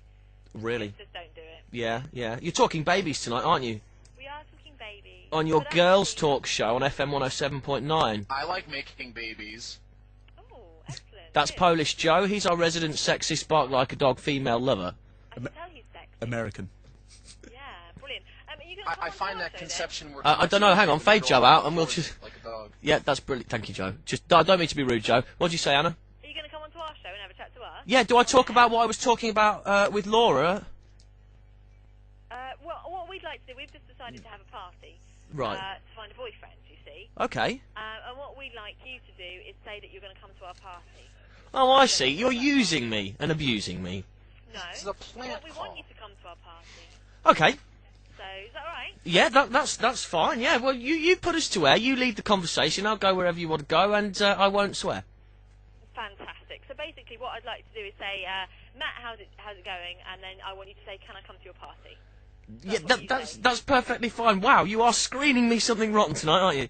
Well, you know, I can't trust you not to kind of go off on one and swear, can I? So, Yes, you can, but you know me. You know I've worked in commercial radio. You know I do. I still work in commercial radio. I do 2 daily shows, Monday to Friday. I can't swear on them. I'm not going to let you down, Anna. Good. Well, no, you're not. That's fantastic. We've got about a minute. Am I able to put you on hold, or will that, like... Yes, we can do. What happens when you put us on hold? You hear a little bit of Mark Ronson and Just... Oh, Shall we- go yeah, on we'll then. have a bit of that, that's yeah. fine. Yeah, we can talk over Yeah. that. Yeah. Up for that? Yeah, we can talk over that. It's a nice song, actually. Yeah. So, yeah, if I speak to you in a minute, Okay. stay there. Much love. Right, so what we'll do is we'll fade that down. We'll go. Aaron and Randy are still there. Hello. Hello there. Hello. Sorry, guys. I have to fade you down though when Yeah. they come up. So. We're going to have to cut you off. Good idea. Please don't be rude. We're going to come back to you. It's all gravy. Where did you get that saying from? That's so annoying. Oh, it's all gravy. You know why it's annoying? Because Romeo from the So Solid crew made it into a song with Lisa Mafia. It's so obnoxious. It's all gravy. And it's baby. incredibly sad and annoying that you even know that was a song. Fuck off. I'm only 29. How many To Elf, you do. How many 33? But that doesn't mean to say What's that. our game plan with this call? I've no idea, Joe. We're just going to play it by ear, mate. Me and you sit back, let Matt get on with it. That's my call. Wish me luck. I'm actually rather nervous. I don't know why. Yeah, but don't forget the woof woof. Yeah, I'll ask her to bark like a dog for you. We want dog games. Well, can I do it? I'll be smooth. No. We'll see. We'll see. Come on. Let's play it by ear. I'll give a load of hand gestures to Stu. Like nothing new there, then, is there? That'll be here we us. go. Those aren't hand gestures. Those are pleasures under the table, man. Loads, I'm obsessed. Yeah. FM 107. Oh, hang on. Girls Talk. Bronze winners at the 2007 New York Radio Awards. That's right, it's Girls Talk on FM 107.9, the only place to be on a Sunday night. And I don't know, I just came to a bit of a realisation, because it's Valentine's Day coming up, 14th of February, it's looming in the diary. And here on Girls Talk, we're particularly hopeless and particularly sad. We are always going on about the facts, aren't we, that we're single. I thought, well, that's not what you do. You don't just go on about a problem without finding a solution. So, I have a solution. It's, you know, it could work. I think it really, really could work. We're going to have an event to ensnare Mr. Right. Bit of free advertising. It's a bit scary, isn't it? To find, is that better? To find Mr. Right. To meet Mr. Right. I like me. To encounter Mr. Right. Meet and greet. Yeah, exactly. So we're gonna, because we just don't get out of the studio. We need to get out there. Come on, move it on. Of Oxford and actually talk to boys, or it's never going to happen, is it? So next Sunday then, we just phoned the people from the living room. They're well up for it. In fact, they were like, oh dear, these girls are particularly unglamorous. We need to have an idea. So they've decided burlesque evening. Because we're never going to pull wearing polo next episode. So we can I thought we'd go straight in with the question, to be honest. I'm thinking feather bows, corsets. I'm thinking fishnets. Oh, absolutely. Fishnets. Hang on. Hang on. Go the whole way.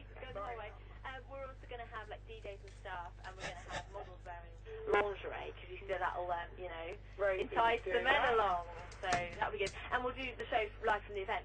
Brilliant. And you know what? It's already generating interest. Matt, how are you? Hello. Hello. How's it going? Yeah, it's going good. I want to come to your party, Miss Cookson. That's exciting, isn't it? Like 10 minutes after the idea, already a man has phoned up. Yeah, and you won bronze at the New York thingy. Yeah. But I had no idea. Congratulations to you. Thank you. We mention it every other week. Really? Winners in the Best Personality category at the New York Radio Awards 2007. Yeah, we mention it all the time. Right, I see. So you're quite modest with it then. Yeah, it's good we had an award. Did you actually go to New York, Anna? No, the bosses aren't that, generous. No, it's still Ian and Clive then. I wasn't going to name them. Ian and Clive, if you're listening, don't sack me, you're lovely, you're lovely. Congratulations, which makes me want to come to your party even more. Yeah, we're hot property. You say burlesque. Are you going to be wearing like corset G-string stockings combo or? I personally don't do G-strings, but yes, the corset and the stockings will be... but Rosie, you're missing the point. You're missing the point, because what you do is you say yes, because we need to get the boys to come along. Yeah, I will be it's too late now, Cookson. You've already admitted you're a Bridget Jones pants wearer. No, because the thing is that I'm going to ditch those for now. That's the plan. Right. There's going to be Elle McPherson lingerie and stuff, so I'm going to sort of come in my Bridget Jones.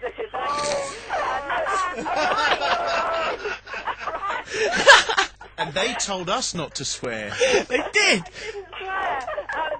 Hang on. Girl Talk on FM 107.9, the third best radio show in the world. Our shiny award says so. We're going to lose my job today. Okay. Right, first warning, no more free advertising jingles on our show. Your show. Yeah. My show. Hang on. Well, we should explain that... This always happens when you talk to boys. They go, yeah, but we've got lads talk. And you know that they go to their houses, right? And they sit around and go, yeah, let's have some beer, and it's lads talk. It's brilliant, you just came off. Oh, that's a bit unfair. Yeah. And what was I saying? Oh, I think they probably put the phone down. I'm going to arrive in my Bridget knickers. They dumped us out, didn't they? Oh, I don't know. Leave wearing sexy underwear. Let's find out. Yeah. Does that work? Yeah, that definitely works for me. They have, haven't What they? will you do with the Bridget Jones knickers when you've taken them Ban off? them. Oh, we'll have a Oh, we can have a knicker burning ceremony. Oh, yeah. Any grey... That's the thing when you get a load of girls and you put them in a room and a microphone, yeah. all you hear is Yabba,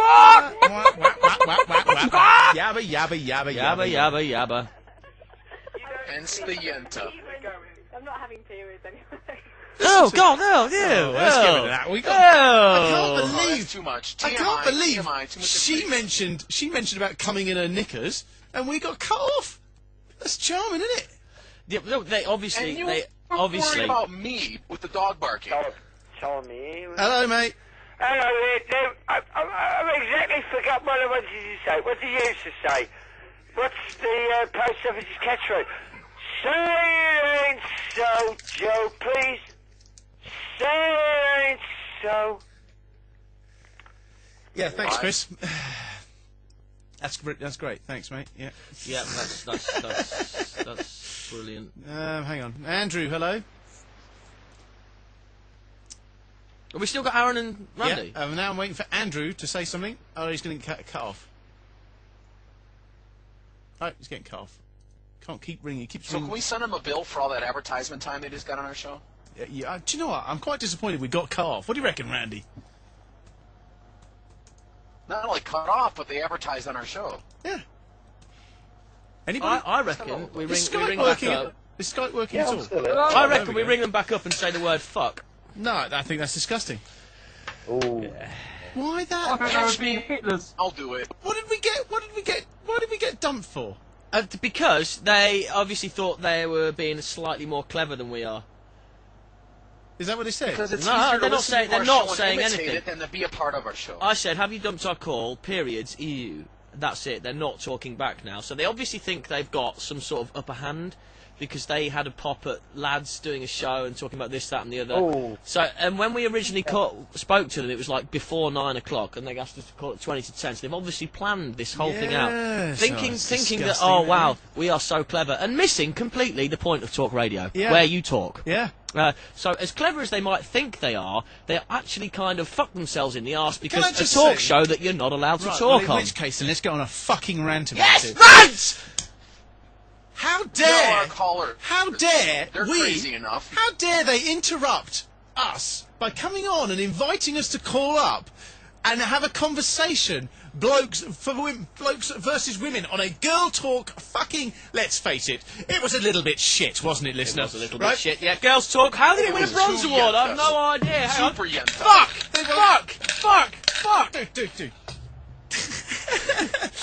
Man, you were a plant call from the beginning. Didn't you hear when she said, Well, I know. "Oh, say this, say this"?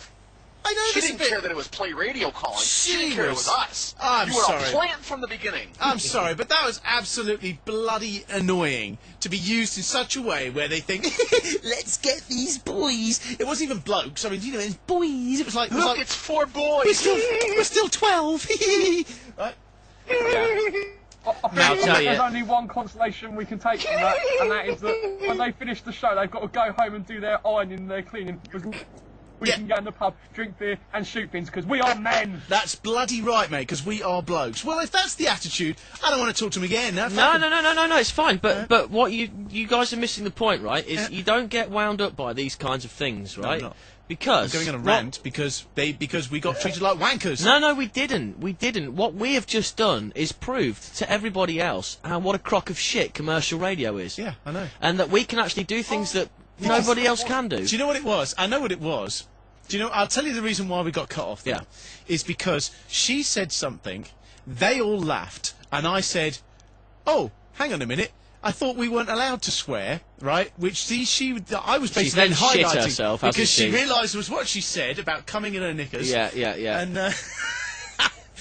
on the phone, hello. Oh, it's Randy, Hello. brother. Can you tell him his tea's ready? Oh, Kevin. On the email, studio@playradiouk.com. Congratulations, guys. Nice one. If you can get that nutty bird from the Weird Church next week, how about getting the 4-time crazy golf champion Tim Aceman Davies on the line for a chat? He may not know much about homosexuals or the Holocaust or alien abductions, but that bloke can't half put a ball through a small windmill.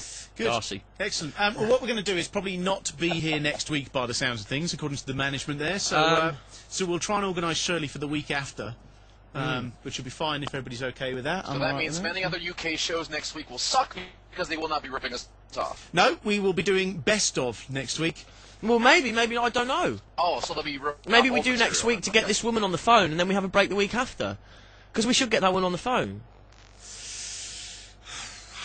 Let's have the break. I tell you what, let's talk about it. And on Tuesday, we'll post it on the forum, what's happening, if it's best bits or if it's actually us live, there will be talk next Sunday from 7 till 10, guaranteed. We'll Whether it's us live or not, we'll discuss We'll in the still week. be here, yeah. On the phone, hello. Bye-bye, everyone.